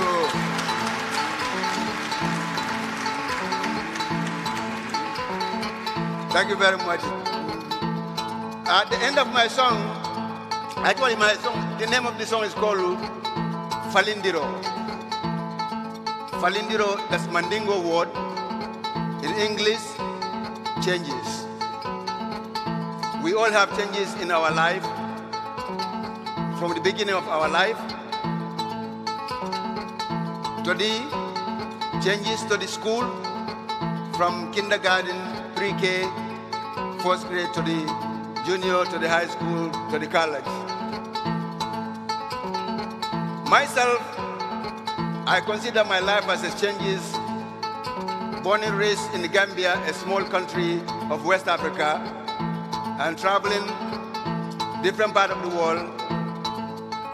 And today, settled in United States, Bronx, New York, United States.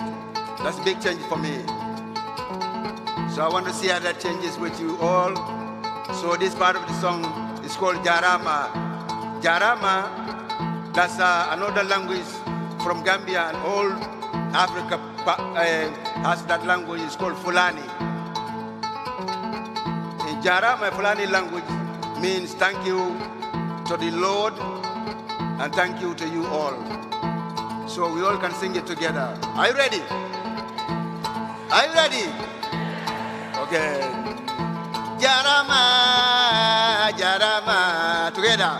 Jarama, Jarama, Jarama, Jarama, yeah. Jarama, Jarama, Jarama, Jarama, yeah.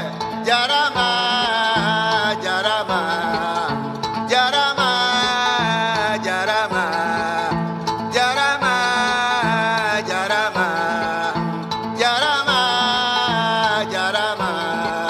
Jarama, Jarama, Jarama, Jarama,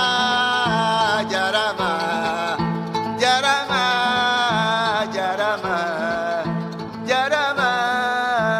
Jarama, Jarama, Jarama.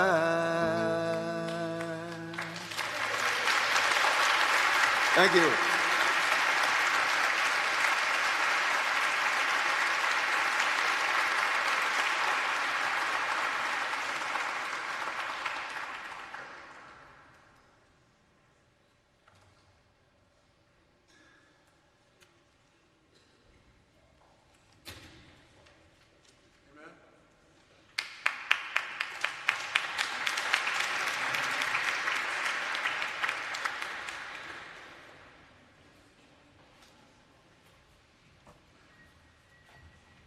Good evening.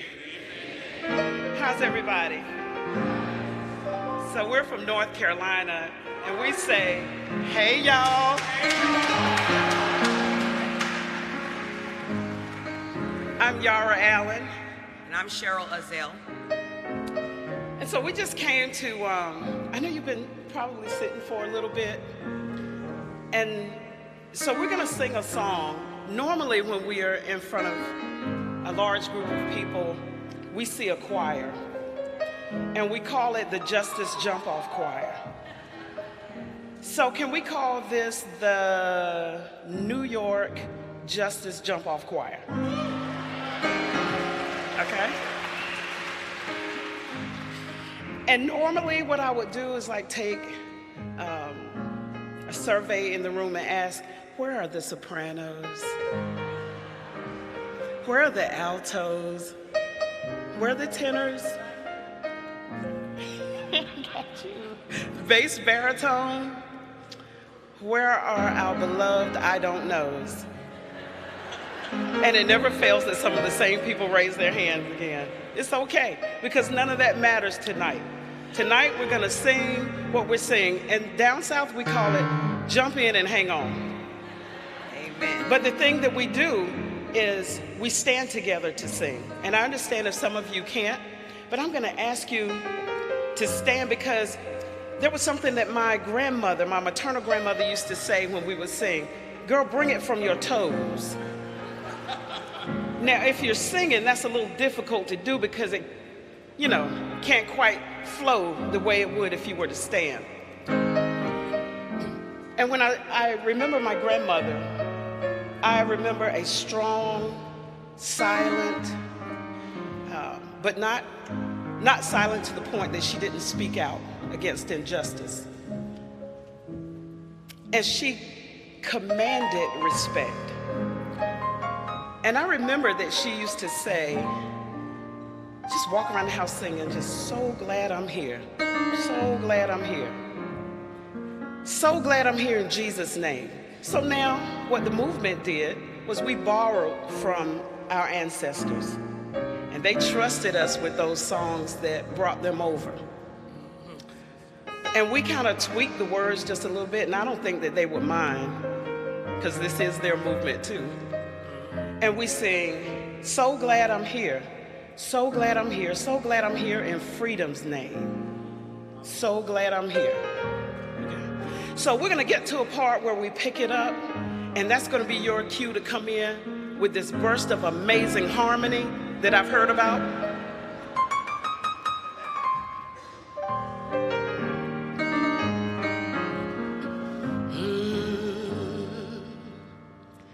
So glad I'm here.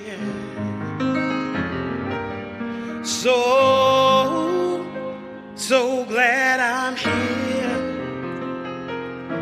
So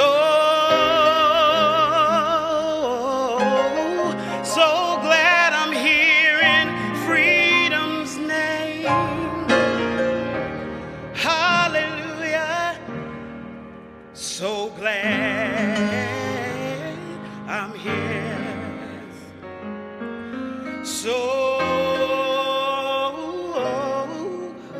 glad I'm here. So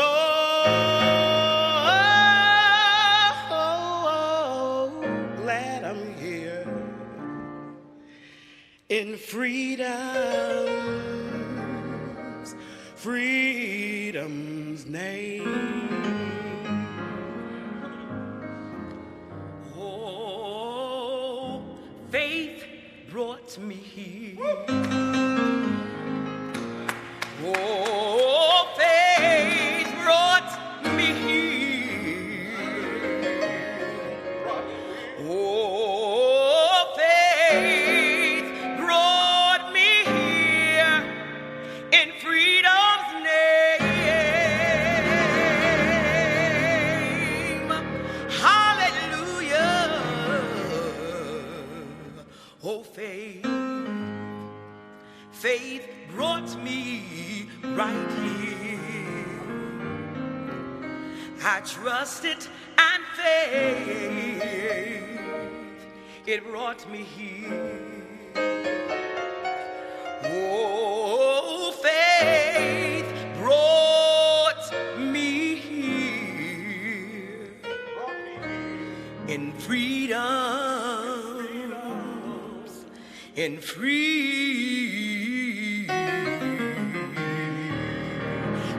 name. Okay, Justice, jump off choir.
glad.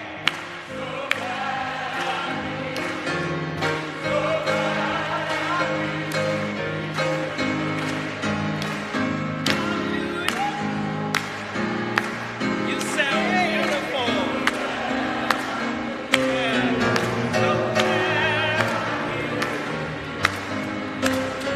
Sing while I'm here. Sing while I'm here. Sing while I'm here. Sing while I'm here in freedom's name. Sing while I'm here. Sing while I'm here. Sing while I'm here in freedom's name. So you know we got to take those lyrics a little far, right? We got to stretch it since we're here to do something. We're not just passing through just to pass through, but we want to make a difference, right? So you know movement, folks. We got to throw it in there. Vote while I'm here. Vote while I'm here. Vote while I'm here in freedom's name. Vote while I'm here. Vote while I'm here. Vote while I'm here. Let's do that again, because we haven't always had that right. Here we go. Vote while I'm here. Vote while I'm here. Vote while I'm here in freedom's name. Vote while I'm here. Vote while I'm here. Vote while I'm here. This is how we're going to end it. We're going to end it with just your voices. So glad. So glad I'm here. Let me hear you. So glad I'm here. So glad I'm here in freedom's name. So glad I'm here. So glad I'm here. So glad I'm here in freedom's name. Give yourselves a hand.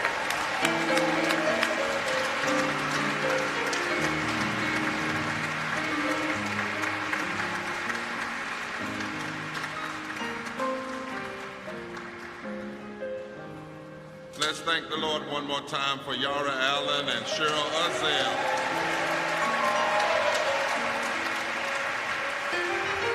And we thank the ancestors for entrusting us with those songs. I have one prayer that I want to pray tonight, if you bow your heads with me. Lord, I just want to thank you. Amen. Now, the reason I said that prayer like that is because we've been trying to get here since 3:30. And Reverend Livingston, who's the interim senior minister, and Reverend Dr. Forbes, pastor emeritus, and Dr. Fully Love, professor of the New School, and Dr. Fred Davis, and others. Somebody in here knows how to pray. They asked me, did I want an introduction? I said, nope. First of all, this is my New York family, so I feel right at home. And second of all, I just want to thank the Lord for being here. About 4:25, we were told that the instrumentation on the plane went out. And they couldn't land at LaGuardia because they had no instrumentation to measure the runway. And it was in the rain, and they started flying all over the ocean, which I knew that meant somebody was dumping some gas or something. And then finally they told us they would land us at JFK because they had a longer airstrip that they didn't need to measure because they could just roll till they stopped. And you know, think about that, raining, they didn't know exactly what was going on in terms of how to stop. And then we got on the plane, and as we landed, we saw all these fire trucks coming out. Am I right? They told to travel, 10 of us traveled. And then they kept us on the plane, wouldn't let us off. Then we couldn't pull up to the gate because they couldn't move the plane anymore. Then they had to get the buses, and then they had to bring the piece that rises up so I could walk off. So tonight, with no pretense at all, Lord, I just want to thank you.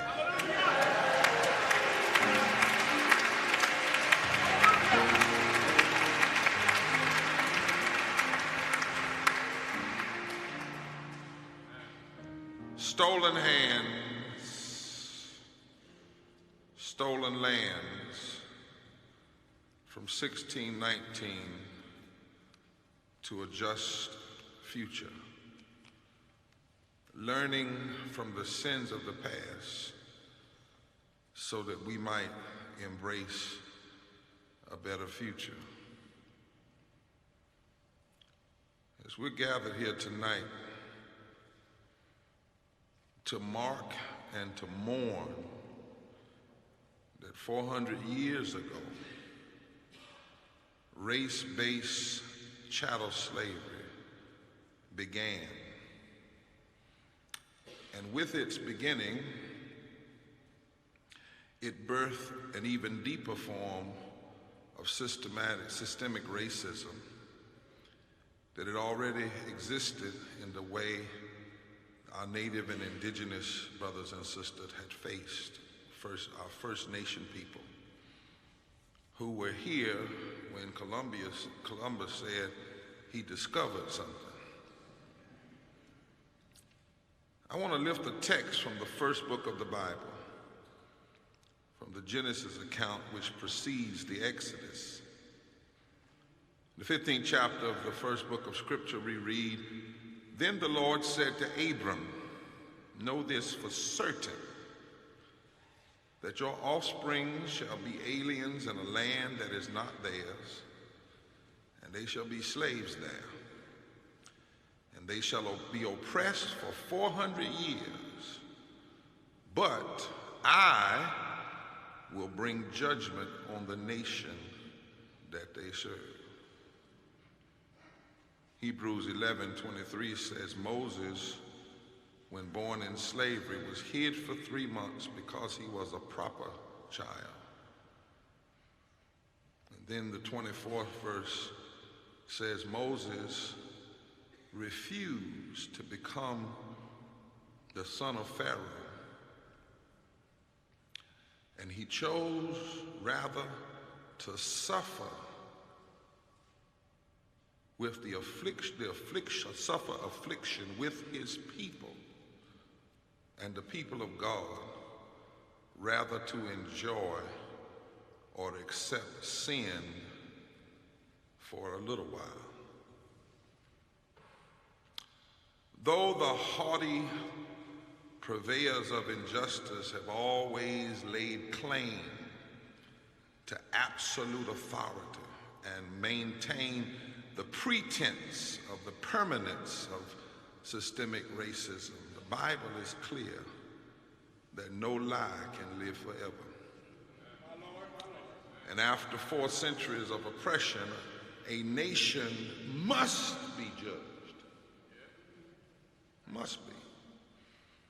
As in a court of law, the sins must be laid out for all to see and examine them for what they are. A God who is just promises such judgment.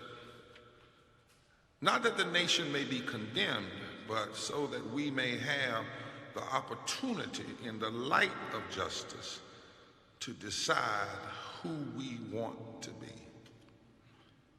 And America is at a deciding time right now. 400 years is the appointed time for a reckoning, Dr. Forbes. And my brothers and sisters, we have 7 sins, or if I might be like the writer of Proverbs 6 saying, yea, 7, that we must reckon with if we are to take seriously the systemic racism we have inherited born out of the system of slavery.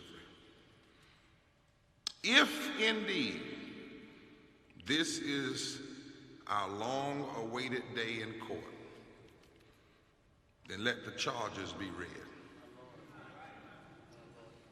All 7 counts. Your Honor, the United States stands accused today of bad biology, sick sociology, political pathology, evil economics, corruptible courts, militia, madness, and heretical ontology. These are the 7 sins that undergirded the system of slavery. And to name our sins is to tell the story of how we got here, but also, like the Bible says of Moses, it is to say we refuse to go along with sin even for a little while. Judgment is also an opportunity to ask honestly whether we're going to repent and rebirth America again. 400 years ago, a Dutch warship, the White Lion, sailing under a Dutch flag but with an English captain and crew, sailed from the Netherlands as privateers licensed by their governments to plunder Spanish vessels. They robbed a Portuguese slaver of roughly 60 of its human cargo, Angolans from West Africa. The privateer sailed the twice stolen Africans to the English colony at Jamestown, Virginia. There, reported local leader John Rolfe, the White Lion traded the settlers 20 and odd Africans in exchange for food and provision. The Africans who disembarked at Jamestown landed among colonists who had no cause to regard themselves as white. The Virginia colony had defined at that time neither slavery nor race that summer day in 1619. The Africans that arrived on the White Lion may not have been ordinary indentured servants, but they did not fold neatly into an existing institution. Most Europeans in Virginia arrived as indentured servants, bound for 7 years, whereupon the colony granted them a plot of land. If the legal status of the Africans as they clambered from the ship that day remained uncertain, their color was not yet laden with the meanings of race that slavery would inscribe upon the bodies of their descendants. Race was not yet necessary. Bad biology wasn't yet needed to explain a system that would call some people black. In Jamestown in the early 17th century, unfree labor was both black and white and had yet to be cleaved by color and clotted into the peculiar institution of slavery. But the energy and ingenuity of that bound workforce represented the very survival of the English colony when its prospects seemed dim. In the first few decades, the African and European servants did not see each other decisively different. They no doubt saw color, as so many today claim not to, but those hues did not define the power to subdue, humiliate, and destroy. Children of many colors bore witness to the array of relationships these human beings, black and white people, living and working together, falling in love, starting families, having children, and regardless of color, held in servitude and subject to the master's will. The Virginia colony's muster in 1621 lists 23 Africans and a single Indian, all of them counted merely not as slaves but as servants. But then we read on. The life of one of the Angolans, a servant named Antonio, traces the evolution of racial identity in colonial Virginia. In 1635, 16 years later, he completed his indenture and settled on a plot of land on the eastern shore. Johnson married a woman of African descent, obtaining her freedom as well from indentured servitude, and later bought other African indentured servants as laborers. The couple lived as Anthony and Mary Johnson. They reared 4 children, and by 1650 they owned a 250-acre farm.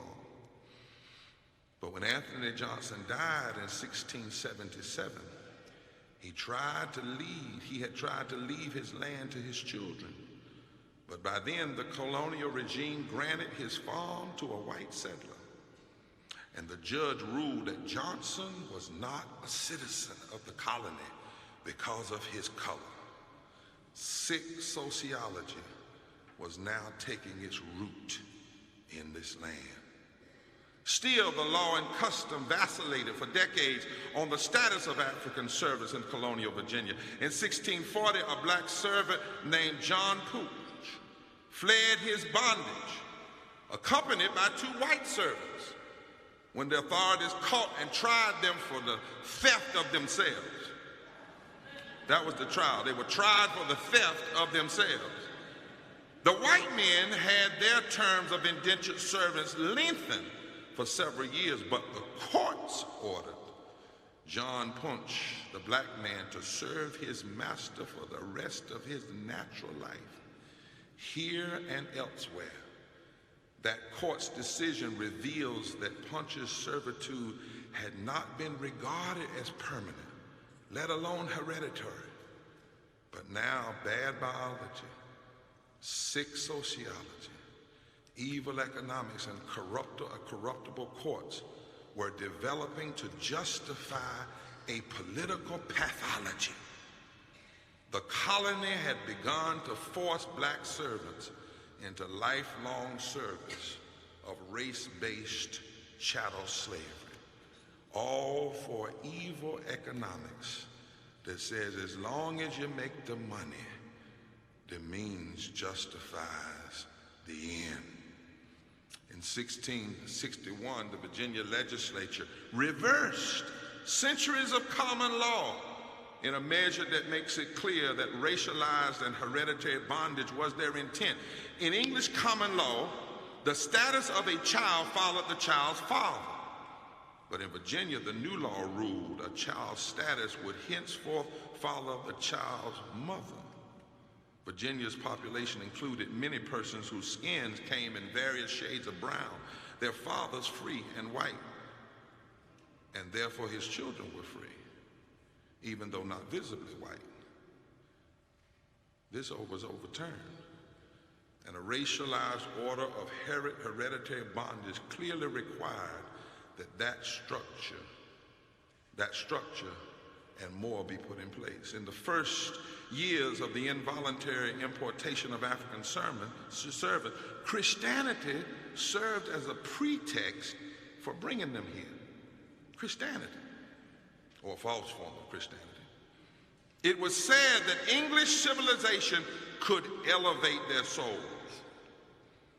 But if the elevation worked and the Africans accepted the faith, that raised the question of their legal status. For there had been the doctrine of origins, pushed by the church, said that wherever white men basically conquered, it was there and all others were their servants. The acceptance of Christian baptism was a powerful symbol to white Virginians who saw it as crucial evidence of the development of civility and rationality. Since these qualities were seen as incompatible with slave status, conversion sometimes brought manumission, or at least some degree of greater personal freedom. And that left open the question as to whether their baptism altered the Africans' legal status. That was a serious theological wrestle. If we baptize them, does this baptism in any way change their status as slaves? The colonial legislature resolved the issue. The legislature resolved the issue by Act number 3. Whereas some doubts have risen whether children that are slaves by birth and by the charity and piety of their owners may be partakers of the blessed sacrament of baptism, and should by virtue of their baptism be made free, it is enacted and declared by this grand assembly and the authority thereof that conferring of baptism does not alter the condition of the person as to his bondage or freedom. The legislature overrode what Christ had said and what Paul had said about Christ. To be in Christ is to be free, and to be free indeed. Here we see this political pathology mixing with a heretical ontology that basically says this is the way God ordered things. This legislation added that slave owners, thus freed from the worry that propagating the gospel among the enslaved would sacrifice their workforce, could now be even better advocates of the faith by admitting enslaved children to the sacrament of baptism, secure in the faith that these children and their children after them would be forever enslaved. In other words, we can make them Christian now, because Christian is not going to make them free according to our law. This heretical ontology became the basis of what my brother Jonathan Wilson Hargrove, who happens to be white, calls slaveholder religion. As a matter of faith, white Christians came to believe that the economic and political systems they were building on the stolen labor and stolen land was God's word. And that to be Christian, it really was to be white. And to be baptized Christian as a slave was to make your soul white, but to still keep your black body in bondage. Wilson Hargrove writes, by giving it God's blessing, they aim to make it a sin to oppose slavery and to oppose their political pathology. But they had not converted everyone in the Virginia colony to this heretical ontology.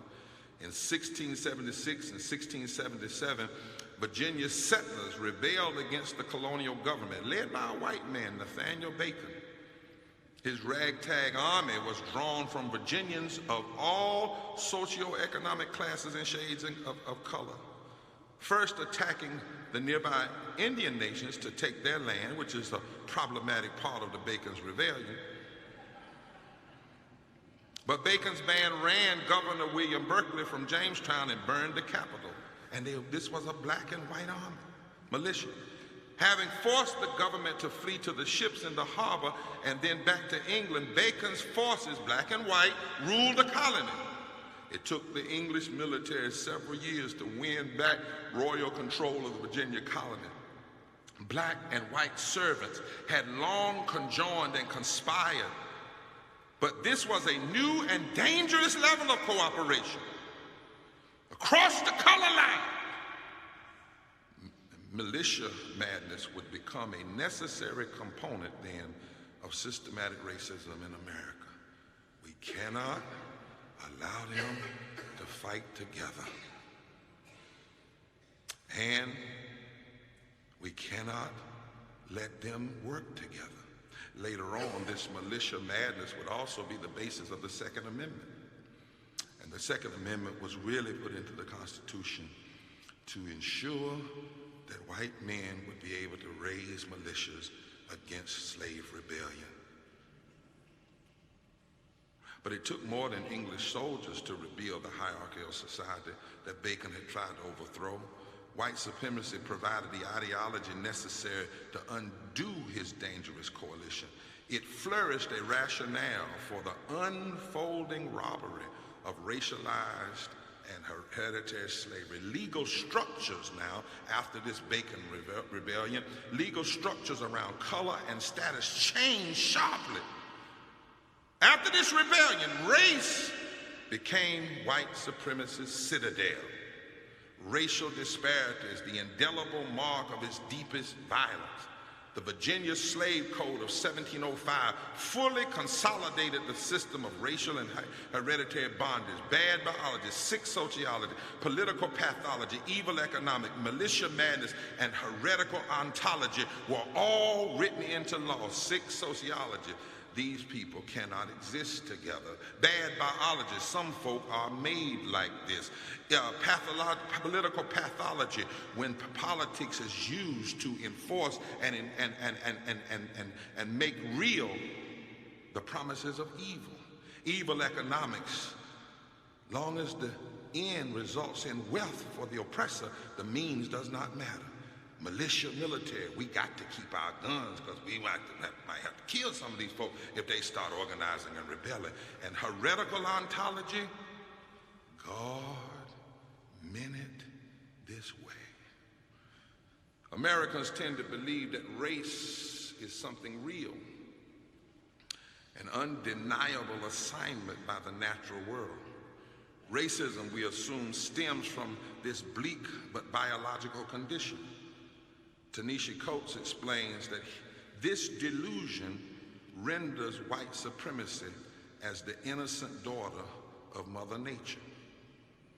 This confusion leads many to bemoan the death machine of the Atlantic slave trade and lament the trail of tears in the same way that we mourn a tornado, without a twinge of remorse.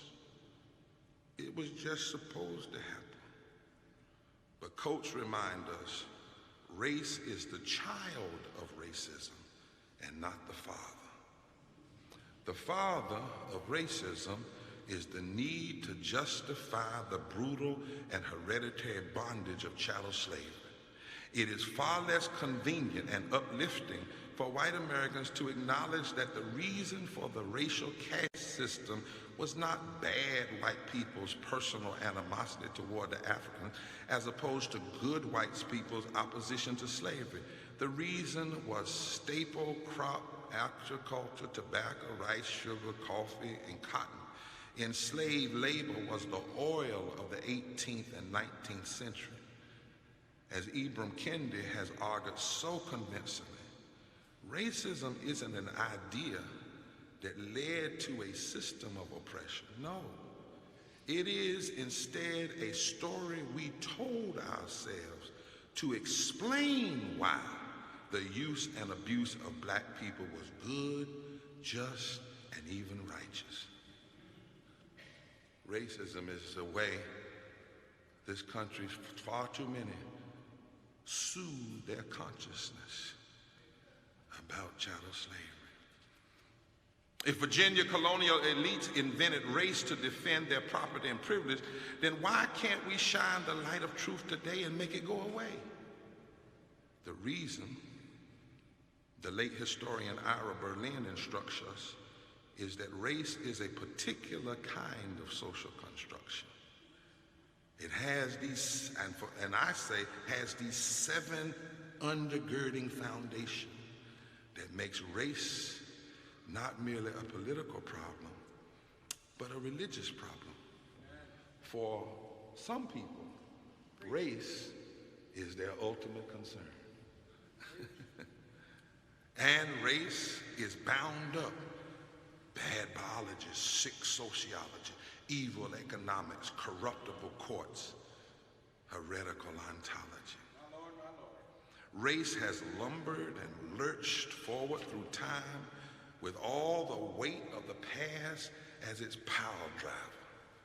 History furnishes us no do-overs, so race keeps reconstructing itself, refitting the old ship for new journeys, as Tim Tyson says. Race does not hang there timeless as an unchanging fact. It is not an inherent trait that we possess. Instead, race is a relationship that occurs and reoccurs from people, and we keep teaching it to succeeding generations. Without the politics of domination, without our terrifying history, what we call race might become only culture and hardly cause for hostility. I'm not black, white, and Tuscaroran by any detectable biology. Instead, these were my people, and they remain so because I walked through the world with them, and they with me, my Tuscaroran ancestors, my white ancestors, my black I walked through the world with them. I walked through the world with their songs, their stories, their food ways, their folk ways. All of that rides comfortably kind of in my pocket. Still others, like my faith traditions, like my family's love, like the aspiration for justice and democracy, that certain visions of American history harbored within me give me hope. But other artifacts that are in me, like the institutions all around me that white supremacy built in its own image and buttressed to preserve itself, they weigh like a thick, invisible chain around my neck. And some days, render me paralyzed almost by despair. White supremacy has a history too. Bad biology, sick sociology, evil economics, corruptible courts, political pathology, militia madness, and heretical ontology. These 7 sins have conspired to prop up a system that has robbed black Americans throughout the history of this nation and robs black Americans to this day and robs America. These 7 sins. White supremacy is the social structure that became both the pillar and the signpost of these evil arrangements. It is a political program devoted to white domination that resides in our state houses and in our White House, and it didn't just get there. White supremacy is the unconscious array of assumptions of inferiority and superiority that we carry in our heads, whatever their hue. But let us be clear. White supremacy is as poisonous to white people as it is to people of color. I thought I might ought to say that. Huh? White supremacy is not just anti-black, it's anti-democracy.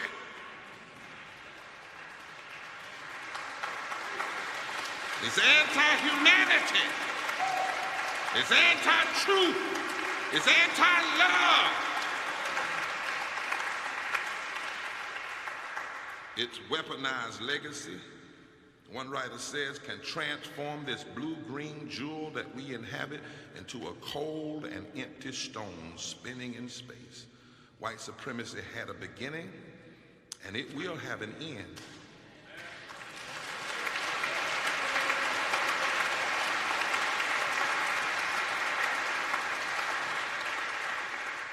It will have an end, either in that eternal silence, or it will have an end when we decide that the judgments of God are just, and it's time to end it. God's judgments are just, but they're not always pretty. Our long-delayed day of reckoning has come, and truth be told, we are both the accused and the jury, America, and we must decide our own fate in the light of the truth that justice reveals.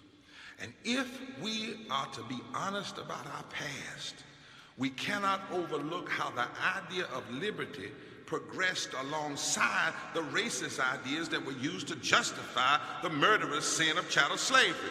America was hardly unique in its practice of enslavement. But what is unique about the plantation economy that emerged in Eastern Virginia 4 centuries ago was neither its violence nor its devaluation of human lives. That was not what was unique. What was unique was its dual claim. Its dual claim that every human being has inherent rights, while some are damned to perpetual servitude. They are not even human. They are 3/5. They are chattel. They are animals. They are property. And simply because of the color of their sin, racism was the only thing that could reconcile America's excruciating contradictions and hypocrisy. It had to come up with race as a way to justify the system of slavery. Democratic dreams and systemic racism are our legacy both. Heroism and hypocrisy are tangled in our birthright. Visions of universal love and heresies of slaveholder religion walk hand in hand throughout our history. It is increasingly clear, however, that democracy cannot endure if we don't dismantle systemic racism.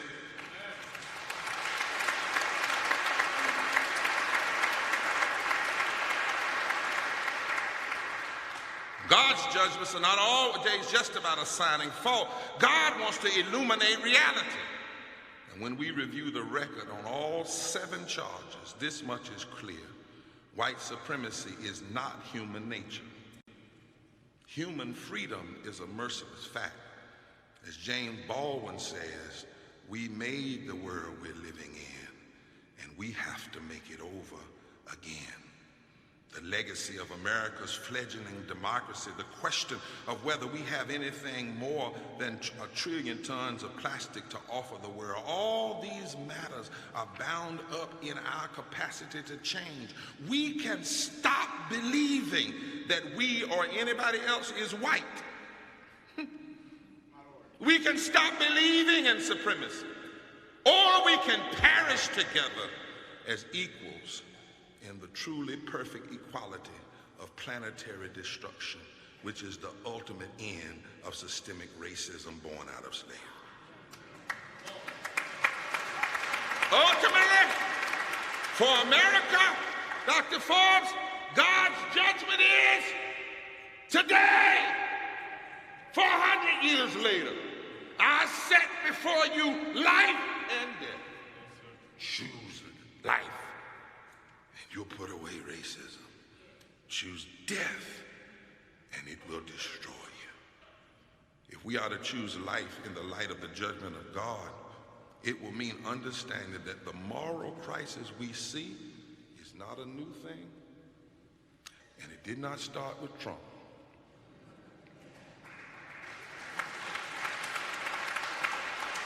Now, I did not say he wasn't a moral crisis. I just said it did not start.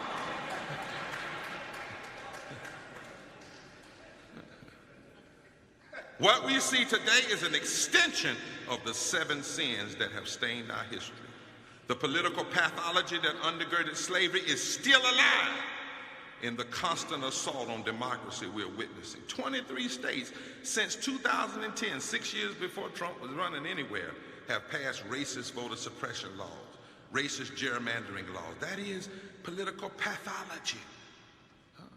Mitch McConnell and his enablers in the Congress, long before Trump ever came on the scene, refused to restore the Voting Rights Act after the Supreme Court gutted Section 5 in 2013. That's the result of political pathology and corruptible courts. We must be clear. The sins of our past are still with us. 25 states have passed laws that preempt cities, most of them are large black cities, from adopting their own local minimum wages. That's political pathology and evil economics. 6.1 million people who have been disfranchised due to felony convictions, including 1 in every 13 adults. That is a form of sick sociology and political pathology. We see bad biology and sick sociology in the demonizing of some immigrants as illegal aliens, while many refuse to acknowledge that Texas, Mexico, California were taking from the Mexican people in the Mexican-American War. That's bad biology, that's sick sociology, and that's political pathology. Look at how our legacy of evil economics continues. Undocumented immigrants contributed $5 trillion to the U.S. economy over the last 10 years, and they paid $13 billion in Social Security that they will not be able to receive. That's a form of evil economics. Resegregation of our public schools is rooted in sick sociology and political pathology. All these years after Brown, resegregation is happening faster than it did in the 1970s. And it's not just the resegregation of bodies, it's the resegregation of budgets and books and bodies and brain power. Mass incarceration represents the remnant of sick sociology and political pathology. When you make prisons private to make money, this is the remnant of the evil economics that undergirded slavery. When in the book entitled The Crucified God, I believe it's that was Moltmann, The Incarcerated God. Book entitled The Incarcerated God, someone was asked, why are you all right with more money going into prisons than going into school? And somebody said, oh, that's an easy question, because we can't live like we want to live with some people around us, so we create ghettos. But the ghettos fill up and we have to have somewhere to put people so we can keep more people in the ghettos so that they're not around us, so that we can live like we want to live. That is the same sick sociology and bad biology that undergirded slavery. Indigenous people and tribes,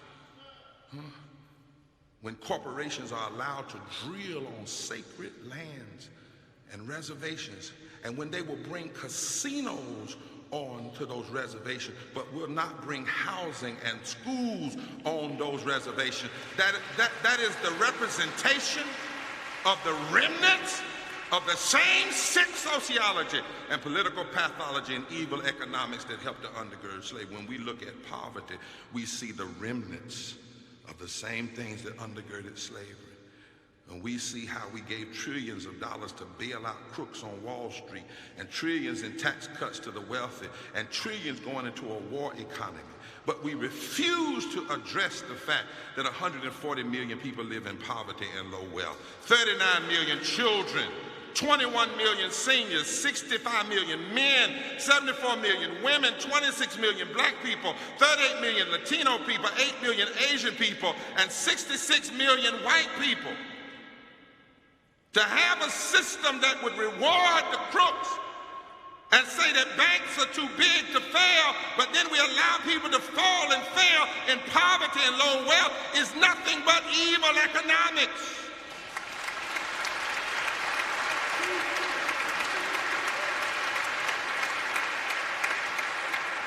Half of our children in poverty and low wealth. The vast majority of people of color. But in the raw numbers, white women and white people are more poor and low wealth than any other demographic. 400 years after slavery, the remnants of evil economics isn't just hurting black people, it's hurting and killing us all, because racism is like cancer. It spreads. When working people, 62 million people work every day for less than a living wage, while CEOs make 300 times the average worker. That's a form of evil economics, the same kind that helped to undergird. That's a remnant. Think about it. It took black people 400 years to get from 0 to 725. That's minimum wage in most places, 725. 0 to 725. And yet we, powerful forces today, still fight living wages when we know that a federal $15 minimum wage, if it was enacted immediately, would raise the pay of 49 million workers by $328 billion a year, and that money would go directly back into the economy, building up our nation. What hinders us? The same kind of political pathology and the same remnants of the kind of evil economics that undergirded slavery. The Mailman School of Public Policy, Public Health says 250 people die each day from poverty, 684 people a day. 7 people died from vaping, and we called it a national emergency.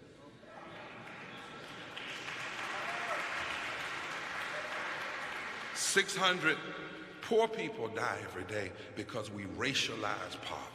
We made folk think it's something over there just affecting black folk and brown folk, when in reality it's affecting everybody. The unwillingness to deal with these issues are the remnants of the same political pathology and evil economics that undergirded slavery. A black woman with a doctorate degree in America today has a higher rate of infant mortality and maternal morbidity than a white woman with a high school degree. We have a public health system that still carries some bad biology within it, when black women are 4 times more likely to die in childbirth today. In the 13 former Confederate states that believed in holding their slaves, there are 52 million people are poor and low income. 1/3 of all the poor people in this country live in the South. The number of poor whites in those states is more than 1/3 of all the poor whites in this country. And the same politicians that use race to divide, once they get elected through racist voter suppression, they use their power to block living wages, health care that affects everybody, and mostly whites around this country. More blacks in terms of percentage. How can they do that unless they are using the remnants of a political pathology and evil economics and a sick sociology that undergirded slavery? You know, if we would repeal the Trump tax cuts and establish fair taxes on the wealthy, we could generate $886 billion a year to go into roads and schools and health care. Just an annual wealth tax on the 75,000 wealthiest households could generate $275 billion a year, more than enough to put 2.5 million people to work fixing our infrastructure. Why can't we do that? The remnants of evil economics, the remnants of a political pathology. And then we can't overlook this militia and military madness that was necessary to put down Bacon's rebellion. Did you know in 2018, just one company, Boeing, received $27 billion in military contracts? Just one contract to one military contracting company could have paid for Medicaid expansion in 14 states that didn't expand. Just one. Why don't we do that? Why are we so deeply committed to a military that primarily is only engaging in wars against people of color? It traces back to this militia and military madness, this evil economics that undergirded slavery. Why is it that we're so bound by the gun lust of the NRA? It grows out of the same militia madness that was a part of the early foundings of this country. And some say, well, the Bible says the poor will be with you always. And in that we see the remnants of slaveholder religion, heretical ontology.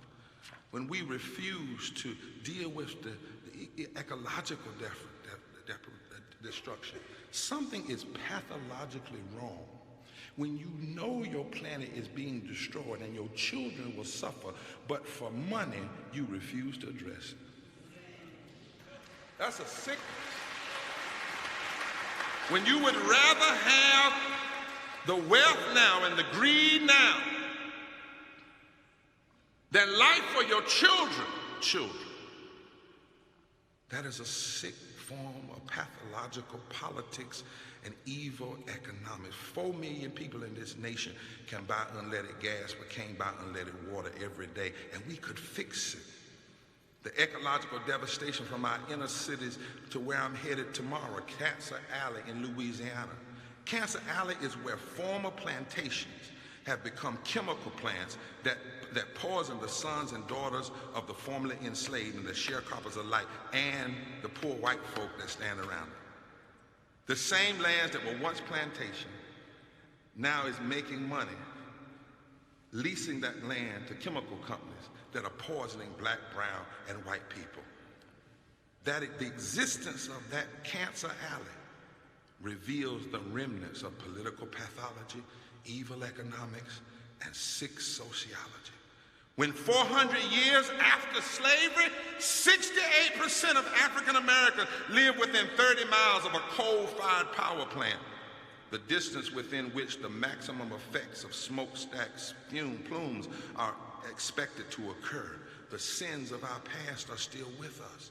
African Americans are 79% more likely than whites to live where industrial pollution poses the greatest health danger. and they are overrepresented in populations who live within 3-mile radius of the nation's 1,388 Superfund sites. Those are sites that were so poisoned that they had to be designated Superfunds to be cleaned up. And when finally we see this religious nationalism run amok, white evangelicals or so-called Christian right, Christian nationalism, talking about their religious liberty while saying nothing about the injustices of systemic racism, poverty, ecological devastation, and the war economy, what we are seeing even now is the remnants of the same heretical ontology that justified the slave system. God meant it this way, and it is a damnable lie from the very pit of hell itself.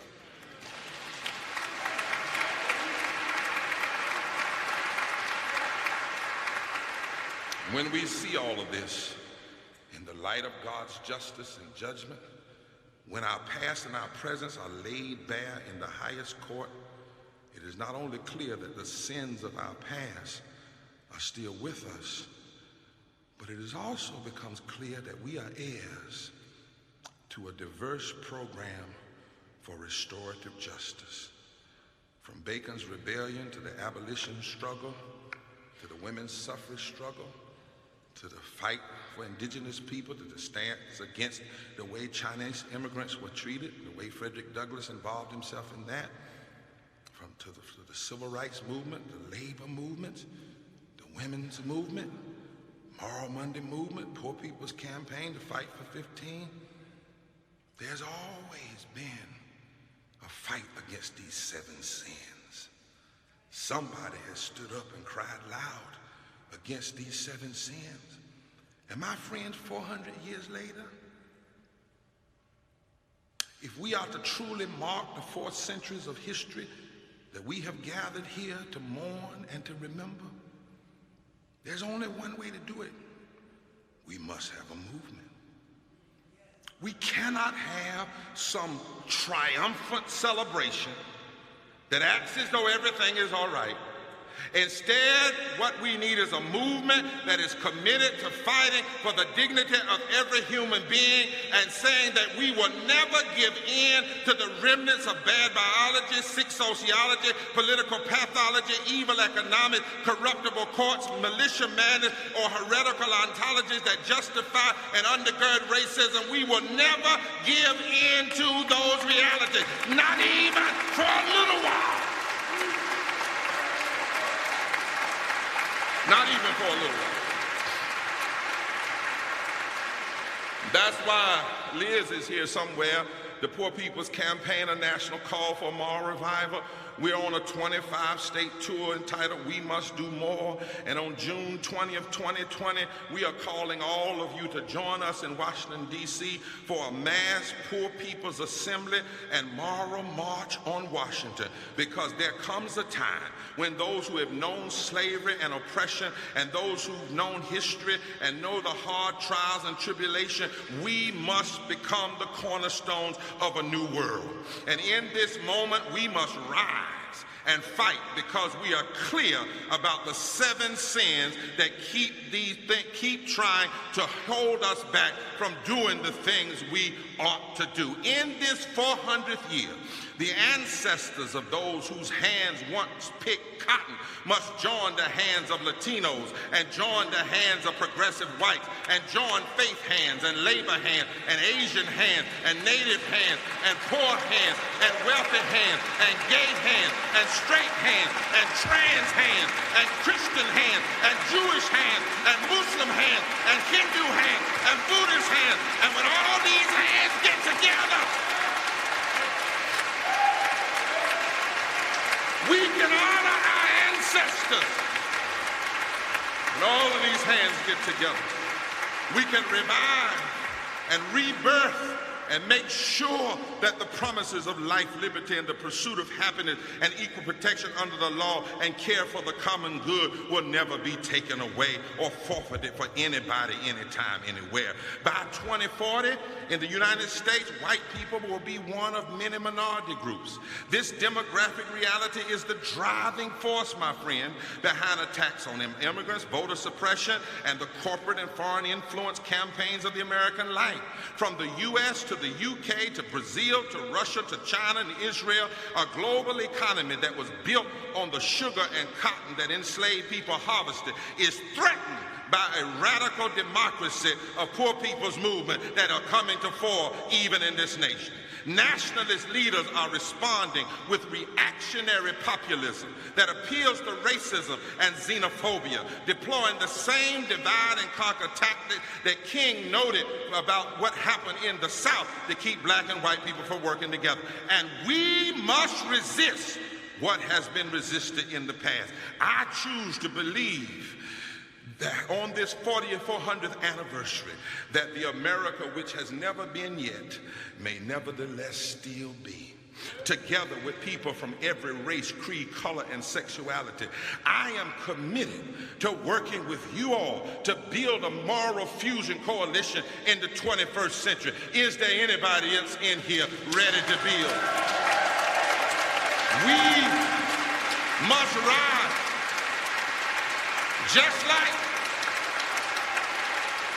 Just like those slaves got up every morning singing up above my head. I hear music in the air. There must be a God somewhere. Just how they got up every morning in the midst of slavery, but with the hope of freedom. We must rise like they did. We must rise together for voting rights. We must rise together for immigration reform. We must rise together for indigenous rights. We must rise together to fight poverty, not the poor. We must rise together for living wages and housing for all and health care for all and clean and affordable water for all. We must rise together for free, diverse, high-quality public education for all. We must rise together for tax fairness and an end to wealth inequality. We must rise together to end the new Jim Crow and mass incarceration. We must rise for peace and to end the militarism and the war economy. We must rise together for real domestic security, jobs, income, housing, education, health care, and water. And we must rise to stand against the 7 sins that still trouble the heart of our democracy. Hosier, oh my God, Hosier and Mabel Staples, in tribute to that prophetic singer Nina Simone, told us that being woke is not enough. They sung a song tribute to Nina Simone, and they said it's not the waking, it's the rising. It's the grounding of a foot, uncompromising. It's not forging of a lie, it's not the opening of an eye, it's not the waking, it's the rising. It's not the shade we should be cast in, it's the light, it's the obstacle that casts it, it's the heat that drives the light, it's the fire that it ignites. It's not the waking, it's the rising. It's not the song, it's the singing. It's the heaven of the human spirit ringing. It's the bringing of the line, it's the bearing of the lie. It's not the waking of the ride. Touch your neighbor, say, neighbor, it's all right to be woke, but you can be woke and still in bed. It's time to rise. The slaves got out of bed. They rose up every morning. Freedom, oh freedom. And before I'll be a slave, I'll be buried in my grave, going home with my Lord to be free. It's time to rise, y'all. We got to rise. And then that song said, Nina cried power. Harriet Tubman cried power. Ella Baker cried power. Martin Luther King cried power. Rosa Parks cried power. Rabbi Heschel cried power. It's time for us to cry power. Power over injustice. Power over racism. Power over inequality. Power. We have the power. And I'm reminded of a son of Harlem who used his pen to take on these 7 sins. And in the midst of the Harlem labor protest in 1935, this son of Harlem Langston Hughes, he wrote, for all the dreams that we have dreamed, and all the songs that we have sung, and all the hopes that we have held, and all the flags that we have hung, to the millions who have nothing for their pay, except the dream that's almost dead today. Oh, let America be America again, the land that never has been yet, and yet must be. The land where every man is free. The land that's mine, the poor man's, the Indians, the Negroes, me, who made America, whose sweat and blood, whose faith and pain, whose hand at the foundry, whose plow in the rain. We must bring back our mighty dream again, so call me in the ugly name you choose. The steel of freedom does not stain from those who have lived like leeches on the people's lives. We must take back our land again. America has never been America to me, but I swear this oath that America will be. Power! It's time to rise and make this nation what it ought to be.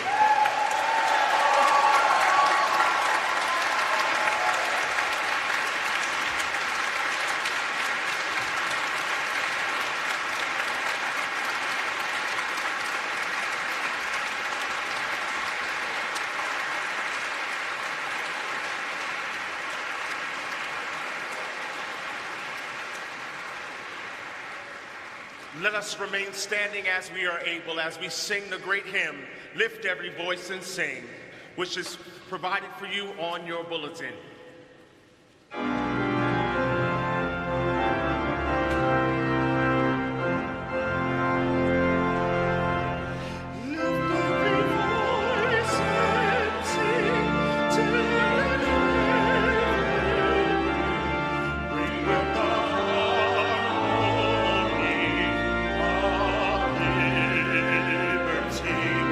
Let our rejoicing rise high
Hallelujah, hallelujah.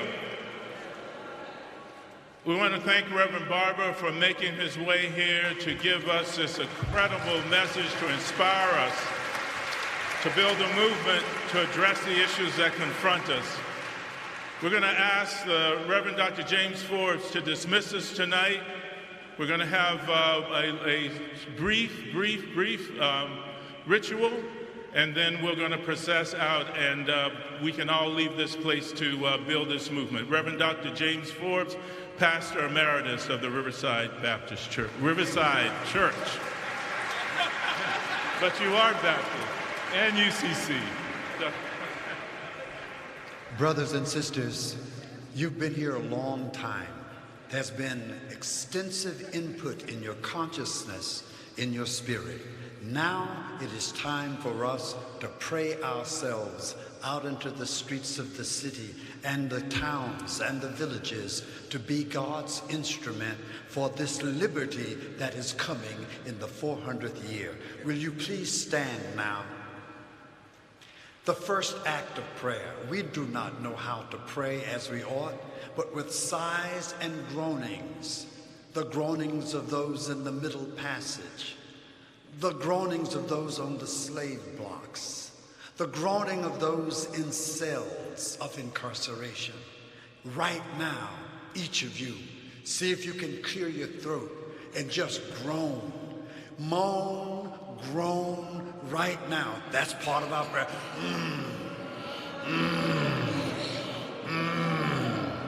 Oh, Lord. And yet, we do not groan alone.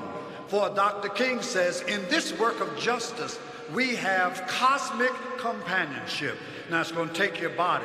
So will you choreograph a response to the Great Spirit, letting the Great Spirit know this body is committed to the process of liberation. Choreograph.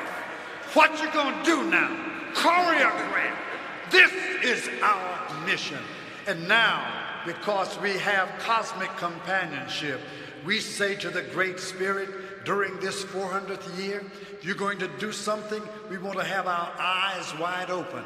We want to be aware of what's wrong with this picture, but we'd like to have our eyes open so that we can see a theophany of divine insistence that the time for freedom and justice is now. And so, will you join me in saying to the Great Spirit, whatever you're trying to do to set the people free, we say, so let it be. And that word is amen.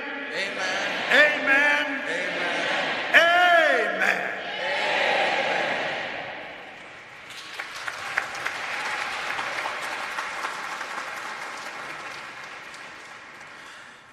As we depart, we take with us the echoes of this moment. This moment filled with the voices of our freedom and justice-seeking ancestors and our comrades. While we are many, we move as one across the oceans of time, guided by the North Star of God's love towards our divine freedom. Let us be guided through the dark by the words of Harriet Tubman, who was guided to her freedom and guided others to their freedom by the light of the North Star. God's time is always near. God set the North Star in the heavens. God gave me the strength in my limbs. God meant I should be free.